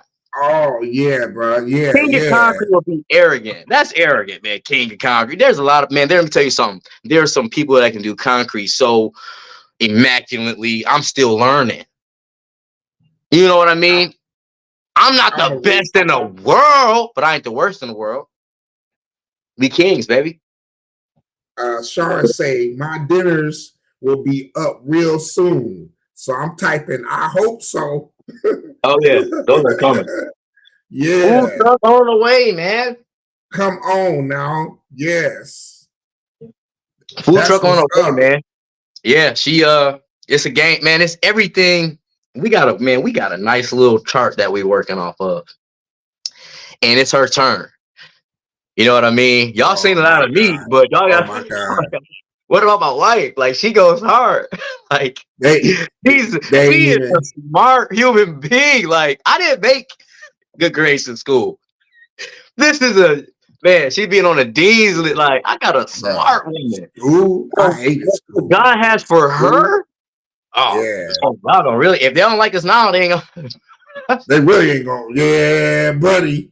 Yeah, buddy. You know that picture I got on my background? That picture of her and her. Little man, you gotta be able to see it before anybody else see it. You gotta be able to see it before anybody else see it. I believe it's still up there. Yeah, I think so. Yeah. Hold up. Let me bring it in.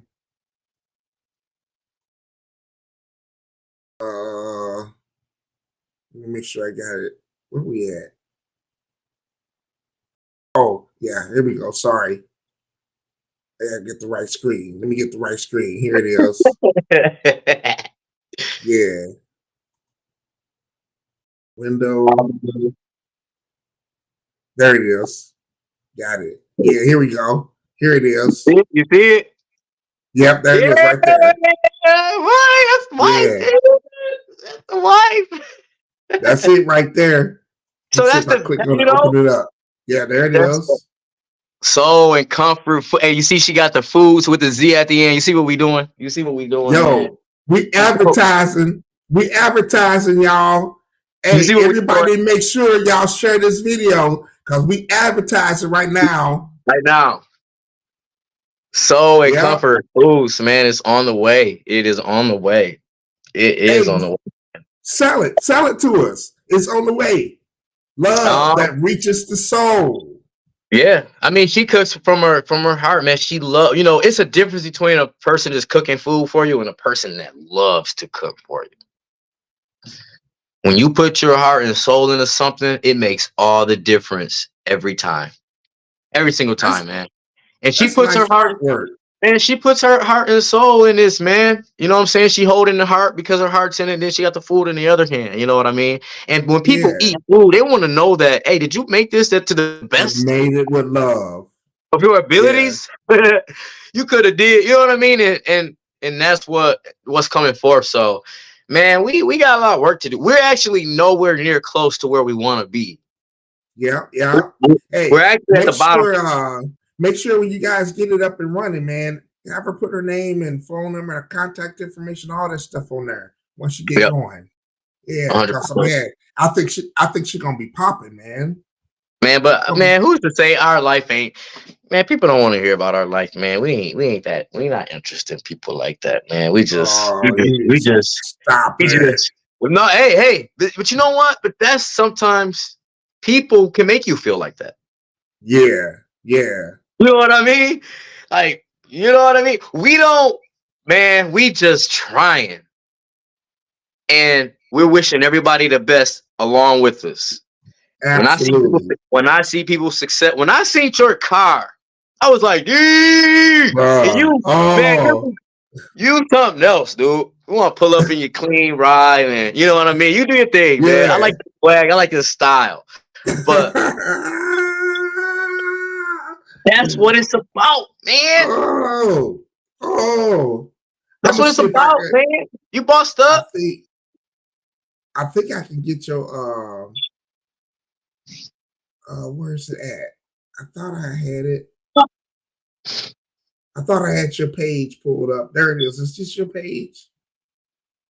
Oh man, I'm trying to pull up your page. I gotta do better posting on my page, man. I be posting from my page. Okay. I know you be posting on your page. I mean, you be really post a lot on there, but I know you also got the business page too, don't you? Yeah. Okay. Yeah. And actually, while we were talking, I believe from this video alone, DMs in the Kingz economy were popping up. I haven't opened it yet, but just from this alone, it's like a customer just came out of there.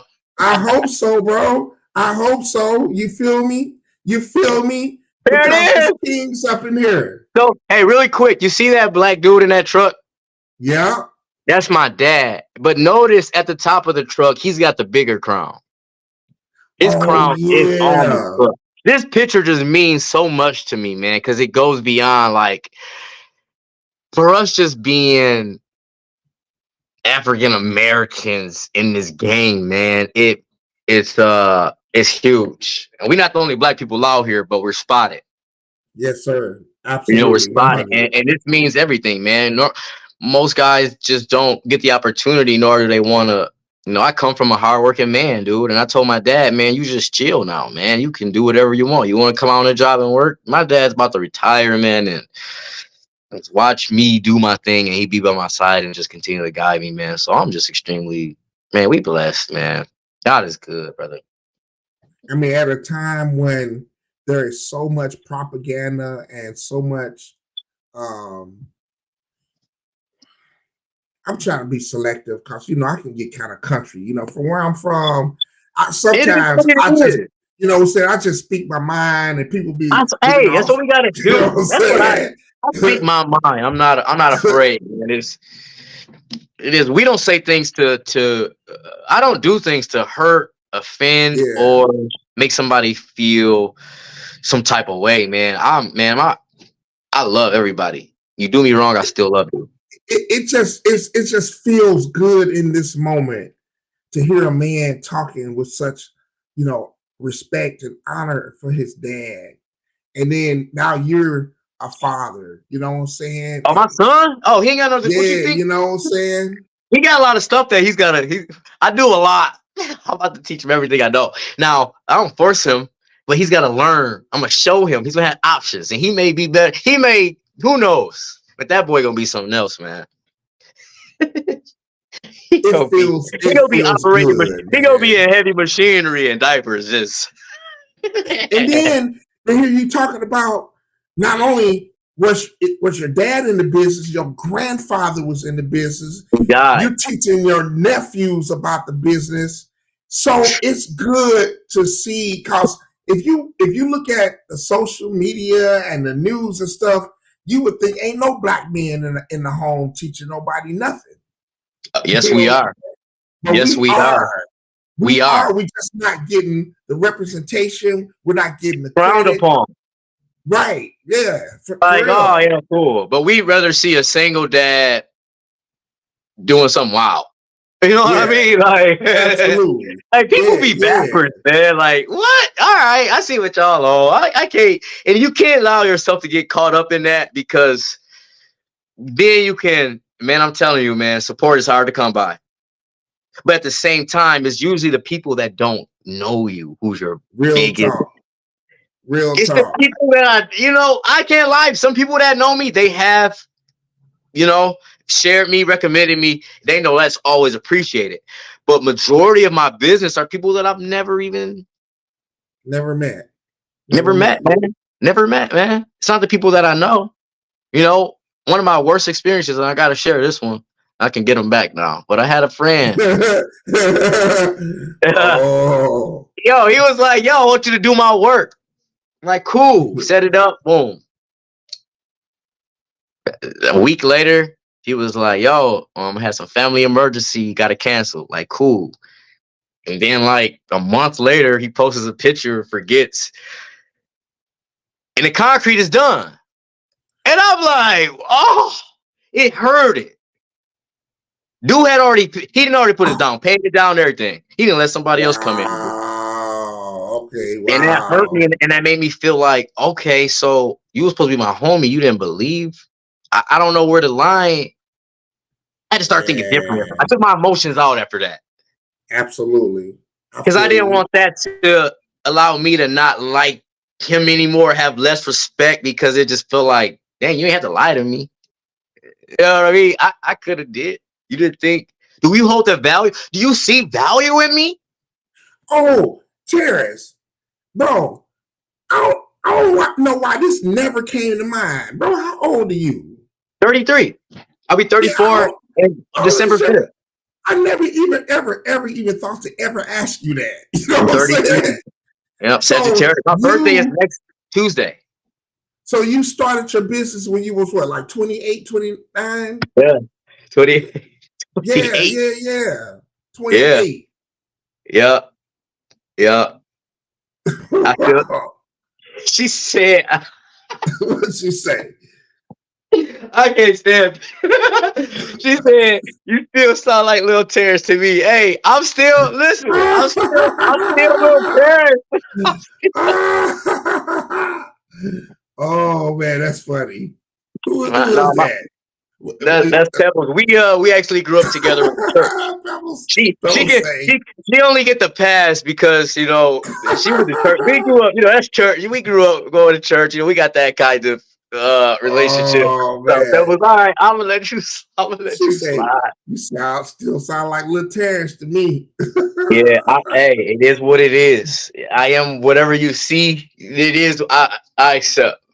I accept. Look, hey, I'm living my life different, man. Nothing can really. If you can hurt my feelings, you a cold piece. You a cold. I'm built Bruh, different, man. I was at the point to where when you've been broken and you get restored, man, it's a whole different type of heart. I Different feel heart. you. Been there, bro. Been there. Been there. You come back better. Absolutely. You come back Yes. stronger. Your mental is Yes. something different. Your Yeah. confidence is something different. Your Yeah. strength is something different. The way you even do everything you do is different. If you Yeah. learn from your mistakes Absolutely. and you, Absolutely. and you make it through that healing portion, some people commit suicide. Some people drink the pain away, become Yeah. alcoholics. Some people find something to ease that pain and they never seem to, I did it. I cried it out at night.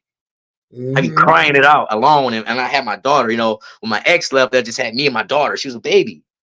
Yeah. And she'd be Yeah. on my Yeah. chest. She'd be on my chest at night and I'd be crying and she'd be I remember her little bitty hands, man. She did wiping them tears off my face, man. She may be in diapers, but she knew I was crying at night, man. And then I was like, man, I gotta get myself together. My daughter wiping my tears, man. Yeah. Yeah. Yeah. If I don't get myself, and I couldn't find that strength, man, like I was just broken. But man, when I got put back together, you know that song, "Put Me Back Together." What would you say is the biggest factor that having kids has really made in your life to change you? Man, it's the responsibility. Um, I think about what I remember seeing my father do. Right when I was a kid, I would be on my bike. My dad would come down the street in his big concrete truck, and I'd be chasing after him. Like, Daddy's on his way home. My daddy in his big truck coming through, bouncing, ooh, ooh, knocking all the Yeah. trees. Yeah. Man, that did something to me. He come in the house all dirty. I take his boots off, and I couldn't understand why I never see him through the day and only at night. And by the time he got here, I had to go to bed. Until I got older, he started to get more free time, but he was providing, man. He was taking care of me, man. And it's like Yeah. he laid out that blueprint very well for me. You have Mm. a father. My dad took care of all of us. My mom never worked. My parents been married for a long time, man. I got one of them. I came up in one of them families. Mom and dad been married all my life, 30 years plus. And, I hate to, man, I hate to keep bringing this stuff up, but if we keep letting the influence of all this stuff we keep seeing out here in social media, they'll have you thinking that ain't no black men out here providing. Oh, man, that's crazy, man. And then the twisted you hear like, we go 50-50. Look, I'm whatever just y'all saying. do. Hey, don't y'all be sliding in my DM, but I'm just saying, whoever get with me, she ain't got to pay no bills. I got the bills. What? That's an easy I got thing. the mortgage. Bro, did you see my post I put up? My debt to income ratio on my house mortgage, truck, or whatever, it's only like 12%. Man, hey, when it comes to money, you fire. You've been going hard. So I don't need her to pay no bills. No. I want her to be free to grow into the woman, just like what you've been sharing here today, so that she can really fulfill and live out and find her purpose and really be able to help us to elevate, in a different, bro, I'm feeling you so much today and things you've shared, especially about your relationship and your marriage and how y'all came together. And man, how Shar was there for the come up. That part right there. Here's the most important part about that story. What I didn't share was when I met her, I was still going through divorce, so I had to let her know, like, look, we still going through this. She had to trust me. Look, I had to be honest with her. I said, look, I'm still married. But we ain't been. We going through the divorce, but it ain't final yet. Yeah, and I just want you to know, I'm gonna, it's. And I was showing her the stuff, and I'm like, just trust me, because when this is over, I already. Yeah. And she never, for 1 second. When is it gonna be final? She just let me handle that in a way. She just stepped back. Handle your business. Handle your business like you said you was. Do what you said you was gonna do. And you did. And I did. I had to. Yeah. When I met her, I said, "Oh, you're my wife. I'm marrying you." And I had already said I ain't never get married again. Oh Lord Jesus! I had already said that. I ain't never trusted another girl. I ain't never, man. I ain't never, dude. Hey, Terrance, can I get the envelope, please? It has been determined that Terrance Frank said he would never get married. Well, that was a lie. That also was a lie.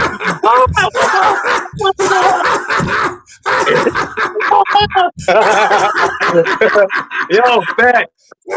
She changed. Hey, look, that changed quick. But I was saying that out of hurt. Yeah, y'all met during the pandemic? Okay, yeah, it was the pandemic. Yes, man. So all we had was time to just be locked in together. You talking a lot of Netflix and talking a lot of Netflix and chill, okay? We just hung out.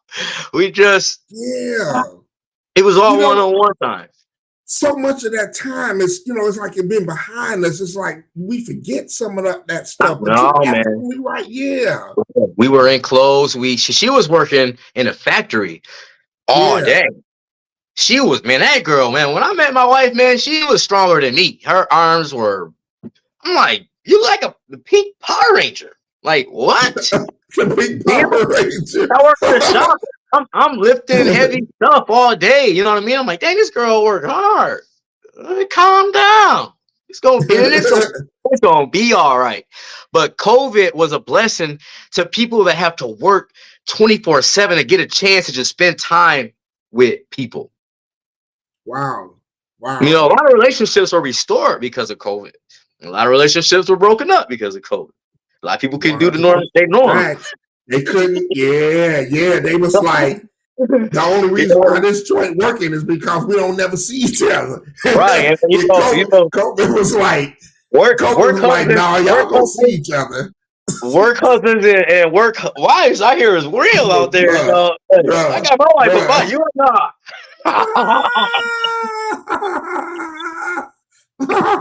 No, sir. Oh my goodness. Oh my goodness. That's a whole other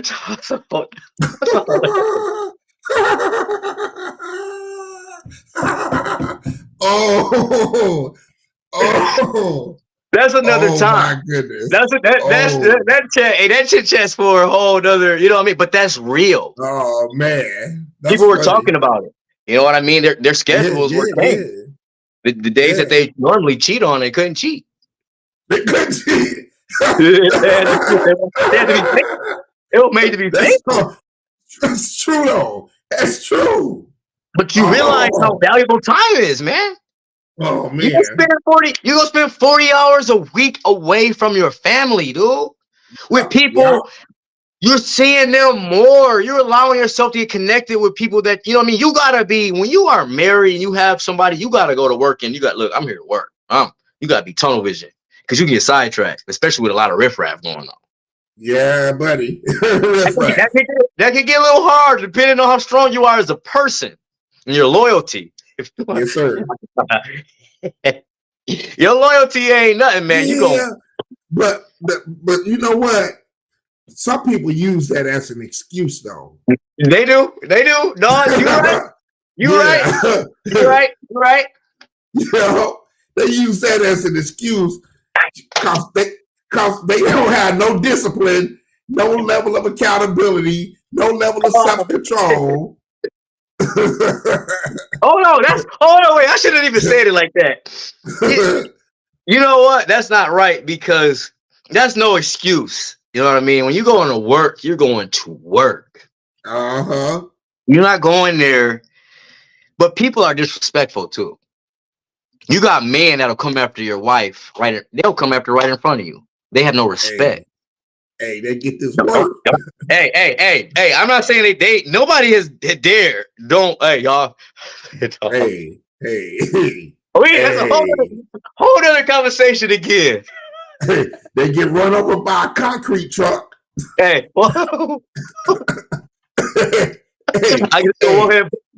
you ain't lost none of them wrestling skills. No, I'm getting better, man. I'm getting better with time. I mean, coaching has taught me so much, man. Coaching and taught me everything, man. Like, I thought when I first came into coaching, I'm like, yeah, we finna be undefeated. We going hard. Boom. Hey, then I learned. Sometimes I don't know if I like the word coach, because I notice that a lot of guys that are coaching are really like teachers. You always are teaching lessons and teaching. Yeah, right. Yeah. Right, and you're right. And I think what I do, see, I try to get my guys. What helped me, my coaches, they would call me like, "What's up, champ?" You know, little stuff like that. You know, champ, you ready? You know, like, dang, coach calling me champ. Oh, snap. Yeah, motivators. I just might be. Yeah, motivators. Everybody everybody don't have that self-motivation, but it's there if you just gotta, I can do this. Can't nobody make, only you can make, you know what I'm saying? I can tell you all kind of crazy stuff, but you have to want it for yourself. You got to find that drive and the why, man. You found your drive and the why you do what you do. You know what I mean? Can't nobody take that away from you. Your drive I got to get this. I got to do this. Nobody's going to stop me from getting this done. I don't need to sit in front of somebody to boost my mind to now believe when it should have been in here all along. I put the works in with that feeling. Yeah. I wake up every day, look in the mirror. Terrance, I love you, man. Terrance, you a good dude. You know what I mean? Like, Terrance, look at you, man. Like, you go out to the world and kill it today, man. I love myself. I love myself. I love myself. I love myself. People gotta say these kind of things to themselves. I can do this. 100%. I'll be in the car, man. I can do this. I'm about to do this. It's mine. But you said wrestling gave you that confidence. It did, because it allowed me, you know, I used to get picked on a lot because of my height. So I always had to fight. Man, my whole life I had to fight. All my life I had to fight. Why did I have to fight? Because I had to prove that I wasn't the person that you was looking at. Yeah. Quick, every time. The biggest dudes always want to pick on me. When I was growing up, my dad told me, grab me, and he said, boy, you ain't gonna be big, and you ain't gonna never let nobody punk you around. Even to you raw. He was DM my. Yeah, I'm a little boy. I'm like, hey, but they gonna find out, bro. No, they know. That concrete work. They don't. Nobody blocking me, man. That concrete work developed some muscles that I don't even know was the human body had. That concrete work, bro. My hands have no feeling. I didn't blister them, busted them, nailed them, cut them. I done bled in every hand, every finger. My hands are disgusting. They're beat up. They smooth over in the wintertime, and in the summertime, they are my head's so rough sometimes it could peel the skin up. If I was to slap, I wouldn't want to slap it. I slap alone my face. I slap my face. What's old boy in Batman? Remember, half his face was gone. Yo, that's what you'll be looking like, Two-Face, man. Oh man. So I had to always just defend who I like. I don't like bullies. You know, I don't like anybody that think because of their stature that they can just walk and talk the way they please. No, not me. My dad brought me up differently, man. I'm that person that's gonna make you prove to me. Make me. You gotta make me. Yeah. Because literally, whether you know it or not, I might be the one making you. Mm. You think you don't know nothing about it. Don't test my inner strength. God bless me with so much strength, man. It's unbelievable. Hey, I always want to be Incredible Hulk. On that, bro. See, that's one thing I was trying to tell and explain to some people. Like, some of the nicest guys in the world, they have such a quiet confidence that a lot of times people don't even know, man, because of the way you move, how confident you are, how ambitious you are, how driven you are. They don't get it, man, and they don't even understand that your level of self-motivation and your level of, you got a dog in you. They don't understand that dog, bro. You got a dog. Sooner or later, they gonna understand it. This ain't no gimmick. I'm not nobody. I don't want to don't put me anywhere I'm supposed to be. I just know. I mean what I'm a man of my word, and I mean what I say. Absolutely. You know what I mean? And I like that same neutral respect. All my life, I just had to just prove the bigger dude always wanted me to prove myself. Yeah. At the point of my life now, I ain't gotta prove nothing no more. Like, I don't care no more. Mm-hmm. I'm just, if you so happen to cross paths with me, Lord, I just hope. But don't even let it happen. My vision like this now. Yeah. You know what I mean? I'm looking forward. Now it's on the side of me, and I'm definitely not looking back. You know what I mean? I'm looking forward, and me and my wife, we're looking forward and just trying to keep all that extra riffraff stuff. Man, we too old to be out here getting into stuff like that anyway now. You know, when you hit a certain age, you don't need to be getting into scuffles. You don't need to be trying to prove your point. I did that when I was younger. Fighting everybody at the parties, wrestling all of the big dudes at the parties. It's booping. Oh, man. Y'all want to start naming them out. They know me. I didn't put so many big boys on their back. That's why I am the way I am. That's why I talk the way I talk. That's why I'm me. Because I didn't put in the work to talk like this. People don't understand. I'll be like, man, it take 10 of y'all to be one me. Try, proven, and tested. That's all I'm saying. I like to say, hit the try me button. It's right here. You gotta do is press it. Don't nobody be pressing it. Some people like to play. Some people didn't play with it. Like, but it ain't no, and I pray to God that don't nobody even, because I'm not, man, we don't make love, man. I used to be very violent. Just always want to just get into scuffles. I love to fight, man. You know, wrestling and fighting, that's all up my alley. So if you talk junk to me, 9 times out of 10, I'm gonna talk junk back. You know what I mean? And I'm learning to not even be from that. Like, it's just like, okay, what the Bible say. Hey, bro. hey, bro. I kind of felt that way too, and then one day I woke up and was like, "Oh hell, it's too dang tired fighting. Let me go get my CPL license." Hey, don't come in. Hey, that's a whole other conversation, man. Don't talk about. I was like, oh man, my back hurt. It get too tired fighting. Let me go get my CPL. Let me go get my license. And I think that when we're talking about that, man, I think that that's a good thing. That man, we exercise that right. Yes, sir. You know, we walk by faith, not by sight. You know, you come in my house, brother, I wouldn't. Oh, baby, we ain't gonna fight no more. You right. It ain't. It's way worse. It's way other options that's way better. Don't include fight. Oh yeah. It includes a ligament. And bro, I never thought I would get to that place, because it seemed like I felt like I stayed like really, really physical and active for like an extended period of time, longer than the average guy. Man, I used to love like you playing basketball. Bro, I was probably, this will trip you out, I was probably 40 years old before somebody finally dunked on me. Wait, what? Yeah. Wait, okay, so look, you asked me my age. You throw it. Man, you said 40 like that was a long time ago. It was for real though. For real, 40 been a minute. 40 been a minute, bro. Yeah, bro, you can't be that old. You want to know how old I am? I do. 56. Whoa! Yeah. Black don't crack. Don't crack. Don't crack. First of all, don't even splinter.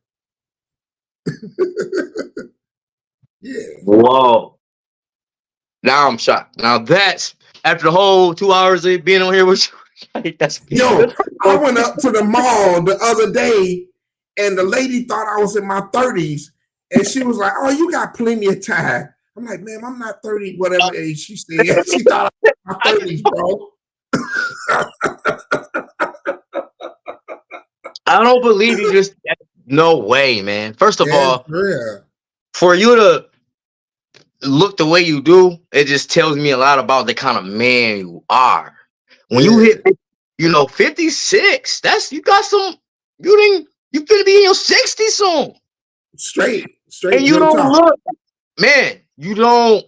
Your energy, your presentation, that don't say 56 to me, and it didn't say, and it wasn't even saying like 40s to me. You know what I mean? I'm thinking you like maybe 5 years older than me, man. Yeah. People be still. This lady straight put me in my 30s, and I was like, I didn't want to tell her because I was like, hey, yeah, you right. I got plenty of time. Virgin. Damn. That's crazy. Yeah. Mm-hmm. Real 56. Wow. Well, with a dope sneaker collection. I'm just I knew. Look, man, when I first met you, I could know it was just something. The way you just had this certain swag. And then there's the confidence behind. You gotta have the swag, then you gotta have the confidence to follow behind it. And then I did realize, like, this dude, all right. Every time I seen you, it was something different. I'm not a shoe head, but I was trying to learn how to get in the shoe game, but I think I got caught out too late because you gotta be shoe heads. That's a whole other game. Like, that's a whole other game, bro. It's a whole other game. I'm gonna stay in my lane. I won't go shoot for shoe. I won't go shoot for shoe. I had to get up out of it because, man, it'll get in your pockets, man. So I still got a bunch of them, but I pulled back like 3 years ago. I really started focusing on investing and deep diving into, like, I was in the investment game years ago. I was a licensed broker, Series 7 license, Series 66. And I decided I went and talked to a guy. It was my birthday. And he was like, man, you need to like lean into what you do well, what you know well, and just start helping people. I was like, well, I know investing, man. I've been doing that for a minute. I used to be a broker and all that stuff. So I said, you know what? I'm going to go home and I'm going to start a podcast. And that's how I started. Wow, man. And just giving people advice and helping people to figure out things that I already knew, that the people, they paid for me to go to school and learn this stuff, right? I got it in my head and I'm not using it except for myself.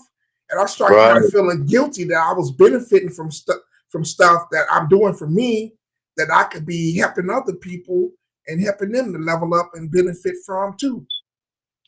Man, that's crazy because sometimes I be feeling that same way in a concrete world. Yeah. It's like you could come work for me for like a year and you might know enough and you can go off on your own. Like we're not here we can't hold each other back. We got to give each other the nuggets. We all got a nugget to give somebody.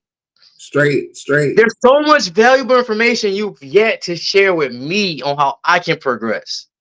Absolutely. I feel you with that. You know what I mean? Like, you helping me by, man, let me tell you, you made my whole day. Because like I said, I've been doing this for years and I feel like, man, dang, people just don't think, do y'all think that I'm like just out here having like a I'm on a roller coaster, or do y'all think that y'all know I'm really out there? Yeah. Are you doing a hobby? No, you're a businessman. You are an entrepreneur. You understand how I'm getting what I am getting? Yes. And what it first of all, go in somebody's house and ask for $30K right now and tell them to write the check and you leave. Go get it. Go get 30. Go get 20K. Go get me 10K. Go get 1,000 right now. Go into somebody's house, sit at their table, and go get it. Have them write the man. Do you not know when I get a check and I take it to the bank and it ain't got my name on it? Come on. And it's got Kingz. Man, it just, oh man. Yes. Oh man, it's just it's a feeling that you just can't, man. Oh my God, man. Man, it's a feeling that you just it's indescribable. Yeah, bro, it's indescribable. At first I thought I was tricking myself, like, am I really doing this? Like these people to get, I mean, man, oh my God, man. You just can't. I never like to let this stuff go over my head. I like to stay grounded and remember that step by step is God providing. It's God step by step. But Terrance, you're no stranger to sales because you've sold. You've sold. You've done this. You've traveled and sold. You've been. You sell you now. You sold for these people. You can't sell by yourself. I didn't learn nothing when I was at all these other jobs. No, man, you gotta put all that. I put all that together, man, and I created it. They teach you how to, you know, when you work customer service. Yeah, they training you. They paying for it and everything. Facts. So what I did was when I went to go sell, I carried that same professionalism that my company needed me to be when I was working for them. Okay, I even harder on myself now. You know, when I go into somebody's house, man, I'm gonna come in. You're gonna see the Kingz, and I might have my Mac. I used to have my MacBook with me, my laptop. Your presentation is everything. You know, you want to have yourself together the best way you know how. That's the only thing you got to work on. I hope y'all listening. This man is dropping bombs and gems right now. Look, I could never reach six figures. When I was working in the work field, I couldn't hit six figures. I couldn't hit over six figures. And you talk about somebody who went and got it. I can go get six figures easily within 7 months out of the mud. All cash. Facts. I ain't lying to you. Yeah. And when you do that, nobody can pay you more than you can pay yourself. And when people come work for me, friends, whatever, I say, look, man, I honestly can't afford you because you're valuable. You're not worth even this little money you get from me, man. You worth so much more. So much more, bro. You can pay yourself way more than I can pay you. Man, that's good talk. You know what I mean? That's good talk. I didn't know what that meant at first. Like, how can I pay myself more and I ain't making no money? That would make sense. As I progressed, I realized, wow, you get the whole role. You get everything that you know, I work hard, but man, the reward be great, man. Yeah. You know, where if I do one job, it might take care of my whole year. That's what I'm saying. You literally are buying your time back, you know. Give my time back and trying to give it to God, man. Yeah. And my family. Yeah. And now that frees you up, you know, like y'all doing the Bible study thing. And it just gives you so much flexibility. Well, we felt like, why are we going to start doing this and try and be hidden about it? Or be ashamed about it. Like, we telling our church, like, okay, we want to grow and we want to, okay, well, what we're going to do is my church has been hidden, you know what I mean, for a long time. My parents aren't social media savvy. They old school. Yeah. So if you wouldn't know nothing about them unless we had to put them out there. But it was just like, no, my leaders are so amazing that we got to start being the face for my leaders, man. And that's actually helping us get our lives even better, because it's like we're trying to help grow our church, man, and take our place where we're supposed to be. I ran for my position for a long time, man. Yeah, because it's been, what's the anniversary y'all just celebrated? It was 21. 21. Yeah, 21. I almost said 22. 21 years. So Yeah. it's no secret, you know, it's in my heritage, man. We were it be falling on us, man. And you know, I felt like, okay, well, I've done everything else. So to, you know, God, I ain't never get out of 21 years, God. I mean, I was going, you know, and I played it. I started out playing the drums and piano, but it didn't ever go into far as like really try to live for him or serve him. Yeah. That's what people get mixed up with Christians. Like, no, I just went to church. I didn't consider myself. I never told nobody a day of my life I confess Jesus Christ as my Lord and Savior. But I will tell you, I go to church. I was going to church. I had enough sense to go to church, even in my sin.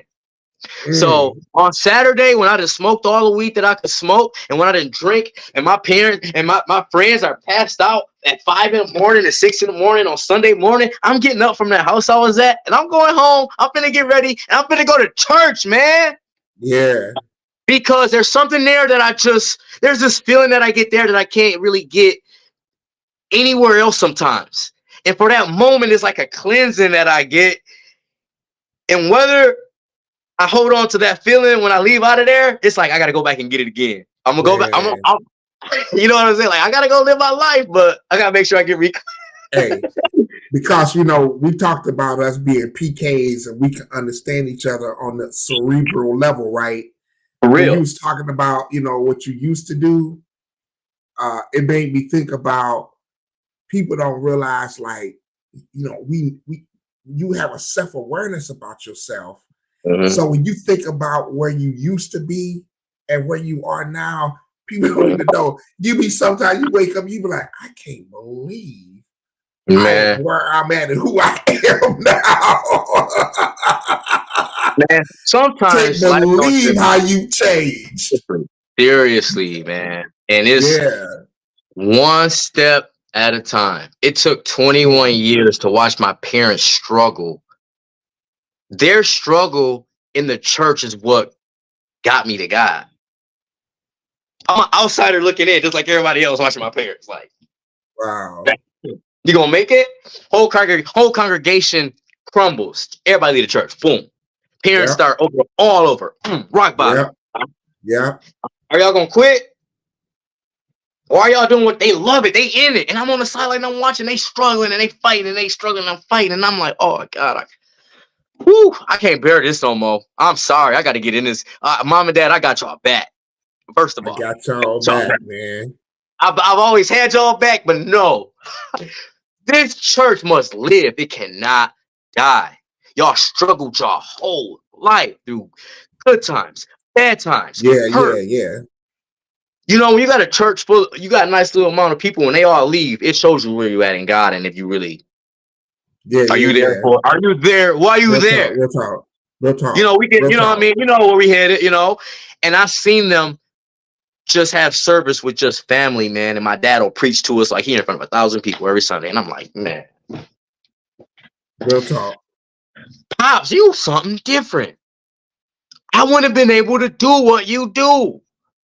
Yeah, I think sometimes, man, people don't understand the importance of having role models. Man. People that you look to and you look up to, mentors, role models, whatever you want to call them, but how influential they can be in your life, man. Man, when I seen God just moving in on their behalf, because, you know, when you're born a PK, we witness a lot of stuff. Yeah. You know, you run across some people that be like, oh, the Bible ain't real and all that stuff. And we like, hey, if I were you, I wouldn't. If you're not gonna believe, just okay, not believe. Don't start talking about. Yeah. You gotta be careful who you talk about, especially, you know, men of God, man. Your life ain't gonna be what you. God will solve all your problems, man. And when you're growing up and people are like, oh, that ain't real, this ain't real, and it starts playing in your mind. Like, is this stuff? Is it what I've been born in? A fake? Yeah. My mother some people that's been on my Facebook timeline. My mother was shot, years ago. We were living in East St. Louis, right? She was like the nanny for these doctors' kids, and so these people had robbed like this hotel or something. They took her and the kid, the one that she was babysitting, as a hostage. Police was coming, so this little white kid, right? And there was two guys that kidnapped them were black. She in the car, she black, the little white kid in there. So they don't even know she, you know what I'm saying? She ain't in on this. She been kidnapped, right? Oh no. So the police is shooting at the car. She tried to protect the kid. She got shot and was paralyzed. So when you talked about us seeing things from behind the scenes and stuff, man, I remember being at home when church folk came over to the house, and we lived in a little shanty shack. It was like servants' quarters. And to separate my parents' room from the rest of the living room was just a sheet. They pulled that sheet, bro, and all you heard was them praying and going in. I remember hearing them praying. Going in, though. Going in, bro. And just in a few months, bro, in a few months, I went from helping my mama wash her feet, pushing her in a wheelchair. She went from that to a walker to walking again when they told her she was going to be paralyzed. So I know what you're talking about, bro. We get to see things happening like that from behind the scenes.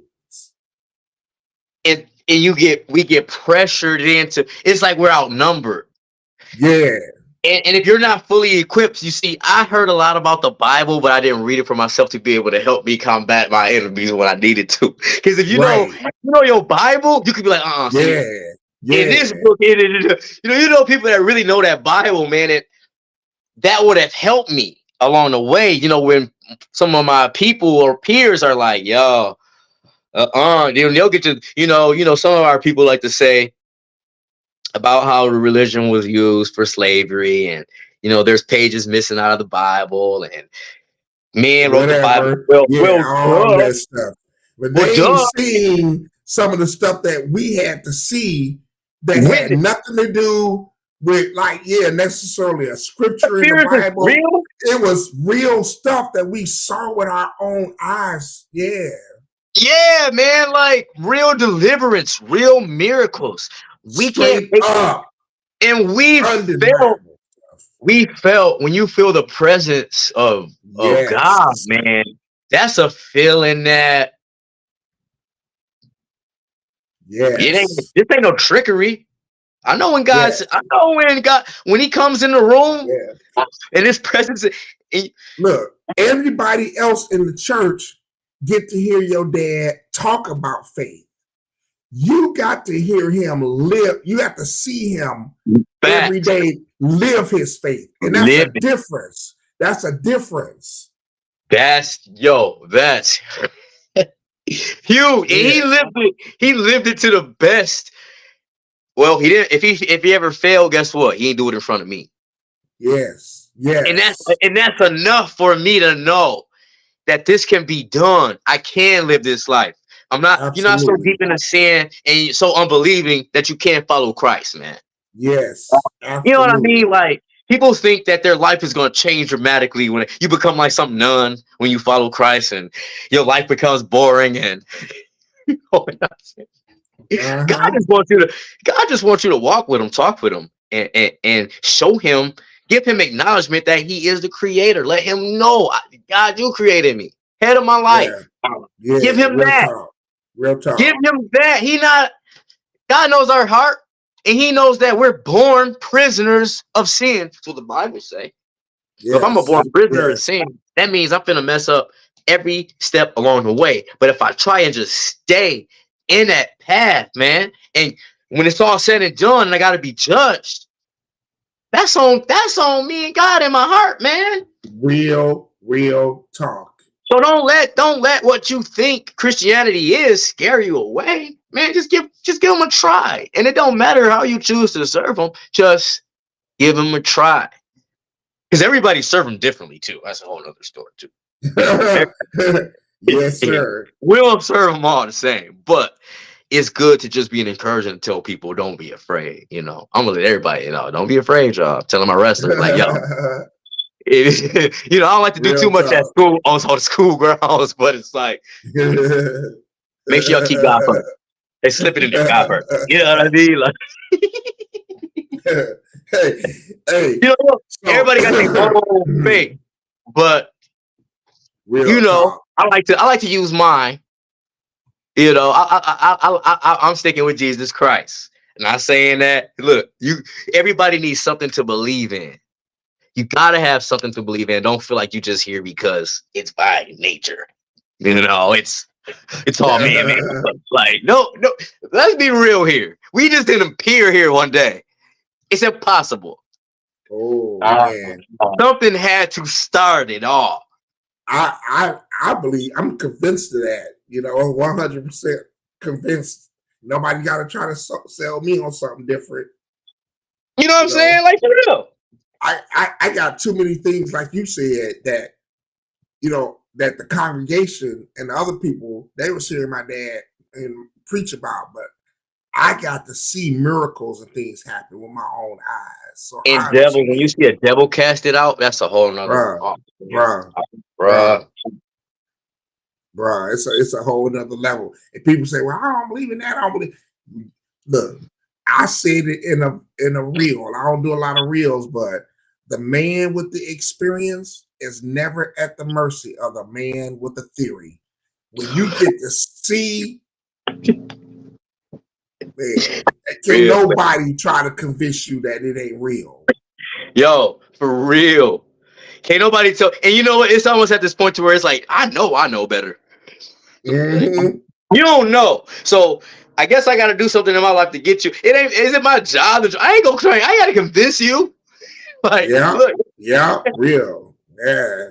You take the chance. And here's the thing. Well, this is what helps me, knowing that I got to close my eyes for forever one day. Yes, sir. That's something that's a promise. Yes, sir. It's gonna happen. So it's like, okay, what we don't know is the unknown. Yeah. Are we prepared for, you know, we talk about eternity, good or bad. Hey, well, I'm about to have one of them Charlie Munger. That's one of the reasons why I posted them on my story. Cause I'm gonna be living to like 100. I'm telling you, I am so stubborn till I know. I'm like, if I make it to 100, the insurance company got to give me my money back. I ain't dying before 100. I'm too damn cheap.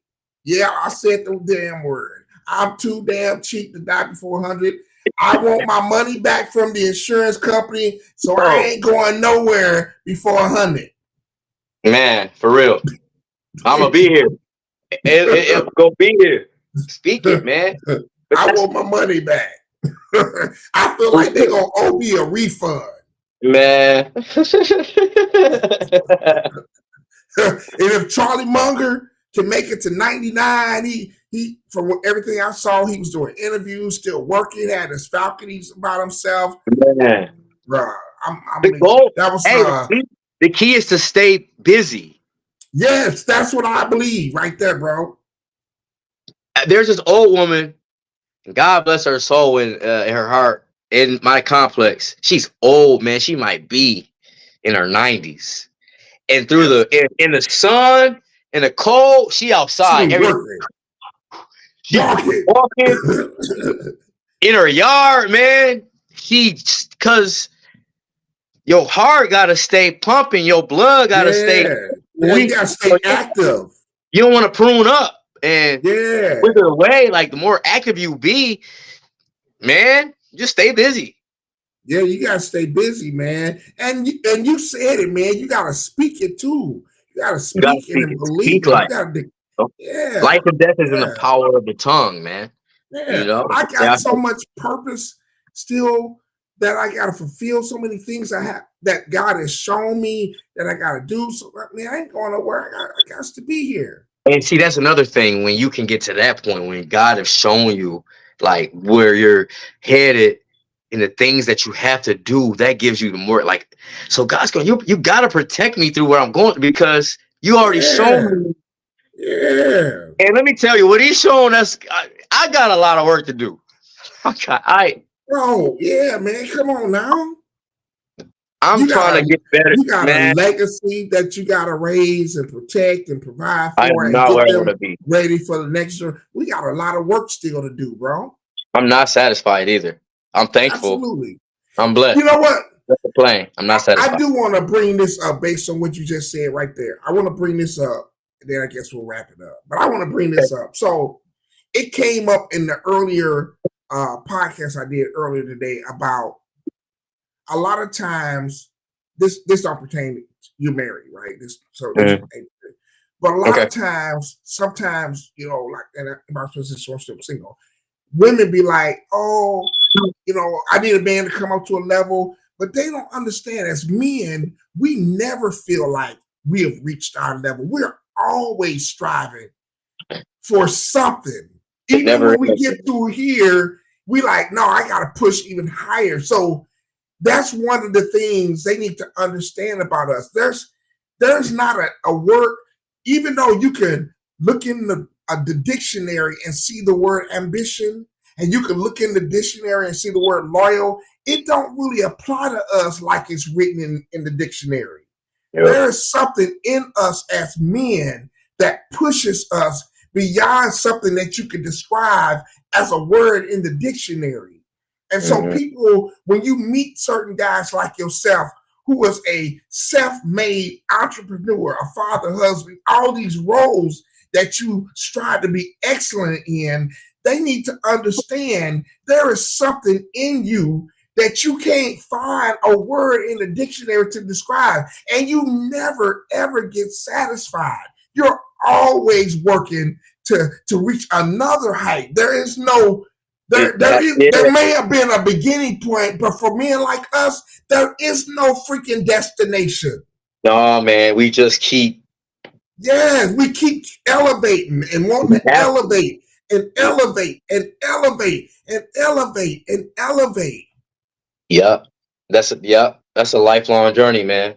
It's never gonna stop. It's never gonna stop. No matter what, no matter how much money you make, how much success you, even the most successful people in the world is at home like, I'm rich. How can I get even richer?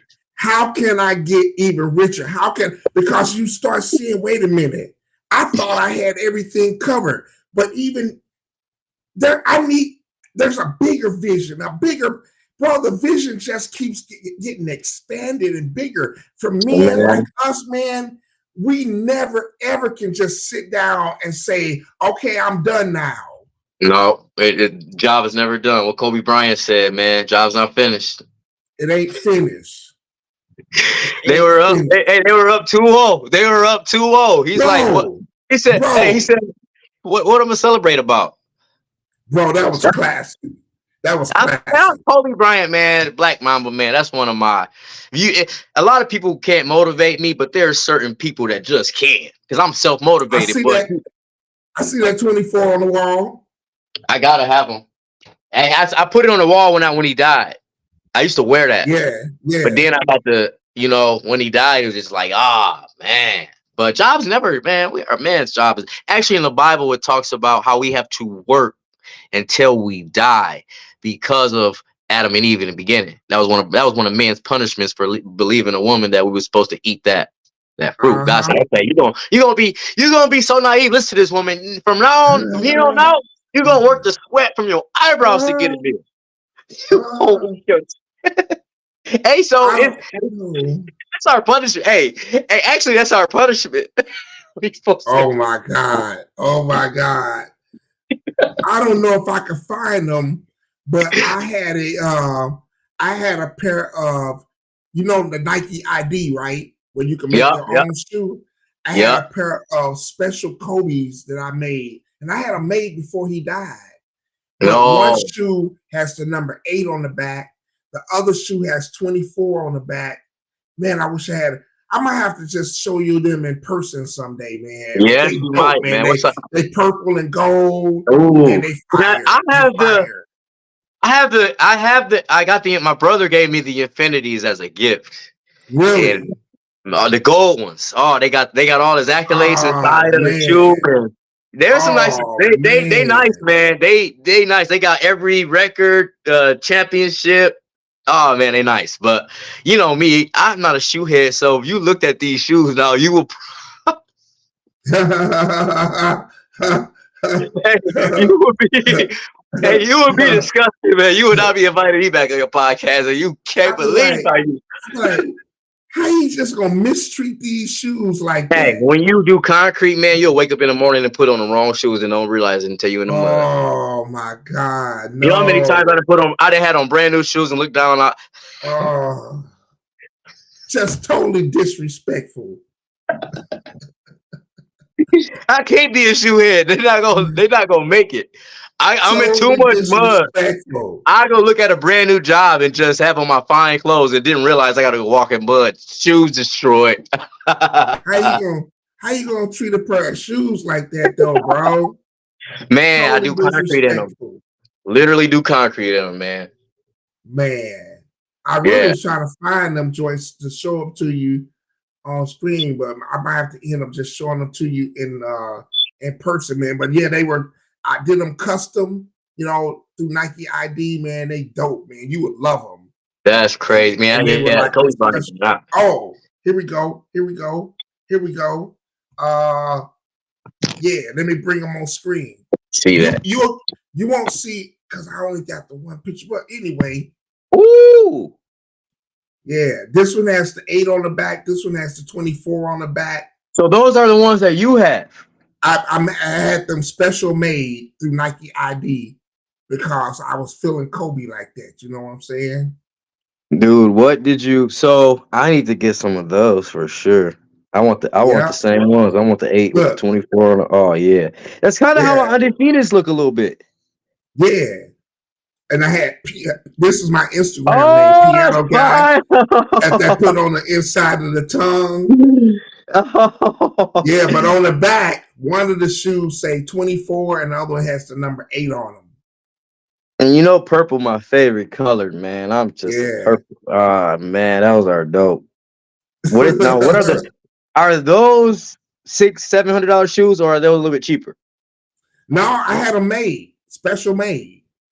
Yeah, I had them special made. That's dope, man. That was my creation. Yeah, I went on Nike ID and I had those special made with the special laces put in them. How long did it take to get them? It took me like 2 weeks, I want to say, for them. Oh, okay, that's not bad. Yeah, I had them special made with my own, you know, like that's dope. I picked all the laces I wanted. I picked the color scheme. Yeah, those are special made, man. This is a one pair. This is one of one. There are no other pairs of these.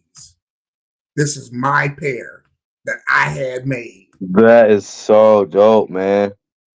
Yeah, I think I'm gonna have to do that, brother. I figured you would like that. I was like, I want to put Kingz in the tongue. That's what I'm saying. You can put Kingz in the tongue. Do what? For real, man. I've been talking to you for almost 3 hours. Yeah.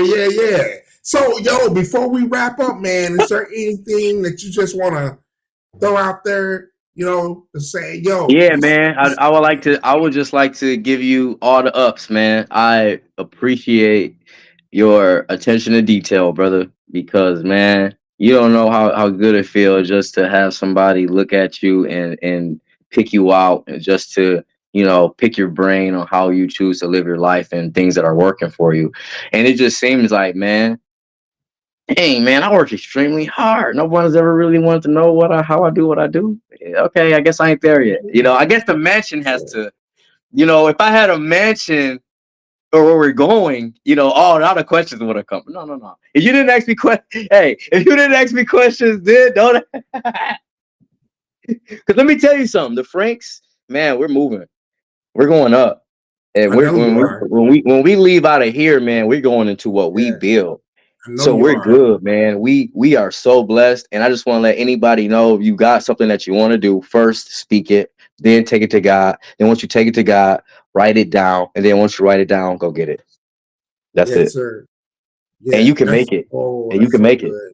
That's You so can make it. good. You got to write it down so you can see the vision. You got to speak Mm, it. You got to tell, God, he answers our heart. He'll answer our prayers, man. And you got to just tell him and speak it out. When you speak it, those vibrations go out into the world, man. And they pull all of that back in together some crazy way. God just makes it happen. But you got man, to be putting in the work. that's dope. That's And it dope. always work before you quit your job. Make sure you build yourself up. Work eight for that person. You got to work some for yourself. You ain't got to do an 8 Mm, here, 8 there. I went beast right. mode. It's all Mm, about how bad I want it. I got you. you I know, you got know, you. you gotta want it for yourself, and then after that, man, you just kind of keep God in it and don't get the big head about it. Always remember that it's God that is providing. You keep Him first, and you don't get over that. Always be thankful, stay humble, never ever take it for granted. You'll never lose, man, ever, Man, that's good talk. That's good stuff right there. Man, ever, thank you for sharing so much of your wisdom, man. Thank and you. thank you for um, just being so authentic, man. Authentic and sharing with everybody enough of your story to motivate them and encourage them, because so many people right now, they're feeling the crunch of the economy. A lot of people are feeling like, certain things not going to happen, can't happen. And you started your business during a pandemic. You know what I'm saying? You survived through the pandemic. You got married through the pandemic. You feel me? So I appreciate you coming on. People need to hear these type of stories and understand that it It's not truly is impossible. possible. It truly It's is not impossible. possible. It could, and It's I not was not a impossible. grade A student. I was not your book scholar. Mm-hmm. I was that person that name was getting on the board, always getting in trouble. You know what I'm saying? Didn't have the book smarts like everybody else at a point in time because I didn't apply myself. But if I can look, if I can get out here and make a life and a living for my own self, I don't hear nothing. No Because excuses. with a hammer, a drop top, Yeah. 2000 and was it 2001 Sebring and a shovel. That's what I had when I And started. trouble is what you had when you started. Now when I look outside, Uh, I got a big beast. uh, I got a big beast out there. Oh boy, she be screaming in the morning time. ain't that a 3500? Oh no, sir, but she is on the way. Oh Ooh, man, man, please, yes. thank you for speaking that for me because no, it's not. That's just a 15, but this Okay. 15, man, that Hemi, man, is beautiful. But I thought it man, was. Yeah. Is it a that, dually? Is it a dually? no, no, man, it's just a regular Because old. I ain't never seen it in person. It's like one of these. Well, I bought it But from. it's got the 5.7 in it though, right? Oh yeah, it's got the Big Yeah, that Daddy in it. 5.7 is nice. Yeah. She and whatever the mechanic, the person that I bought it from did to it, man, he made some adjustments to make it sound a little different, ride a little different. That was just a blessing, man. So anything is possible, man. Like I own everything. You know what I mean? Man, God is good, man. So never give up, man. And I Yeah. look, my love and respect for you is through the roof. Like you made my day Appreciate today. it, man. I Cause appreciate that, I've been man. just waiting to talk to somebody. Like, yo, I got a lot. I really have a lot to share. And I guess people don't think it's interesting enough. So I just keep living my life, man. But it's good to know Yeah. somebody is watching. So y'all make sure I'm gonna add some more contact information for Terrance in the chat once we disconnect, so that you all can reach out to him, connect with him, Let me you get you know, together. let them get you together. And then once Tashara get her official date, don't forget, what's the name of the business again? Tashara's got now. Soul and comfort foods. Yeah, Soul and Comfort Soul and Food. comfort foods made with Yes, love. they coming, bro. They We coming. coming. Oh, we They coming. right? We coming. We coming full throttle. Y'all make sure y'all be talking coming. about we need more Black-owned businesses to support. Well, here you go, right here on the Working People's Podcast channel. We got a young brother who is on the come up, him and his wife, who are entrepreneurs. So, hey, if you're on the youth of the tube, we would love to have you to smash that like button. Subscribe to the channel, man. We bringing the fire and the heat. We're really trying to provide value to people, to motivate them, to encourage them, to keep them inspired. So if you've been watching here on my Facebook channel, I'd love to see the shares and people have been sharing this video so they can hear Terrance's story, hear how he got started, and see that it's possible for them. But press that like button, get the algorithm going, share the video if you haven't already done it. If you've been watching on the actual Working People's Podcast Facebook, it's crazy. We stream it to 4 places simultaneously live, bro. You hard for that. And shout out to Second Friendship Missionary Baptist Church, where my brother, my friend Rodney Williams is the pastor. Shout out to the ship, because we've been streaming live this whole time. I sound like Muhammad Ali up in this joint. Let's go. You did. Sound like we've been streaming live to the Facebook page of the ship. Shout out to the ship. But thank you, Terrance Frank, for coming through. Love you, man. Right here in my heart. Appreciate you. Yes, Until next time, but I got to go. Peace, everybody. Peace.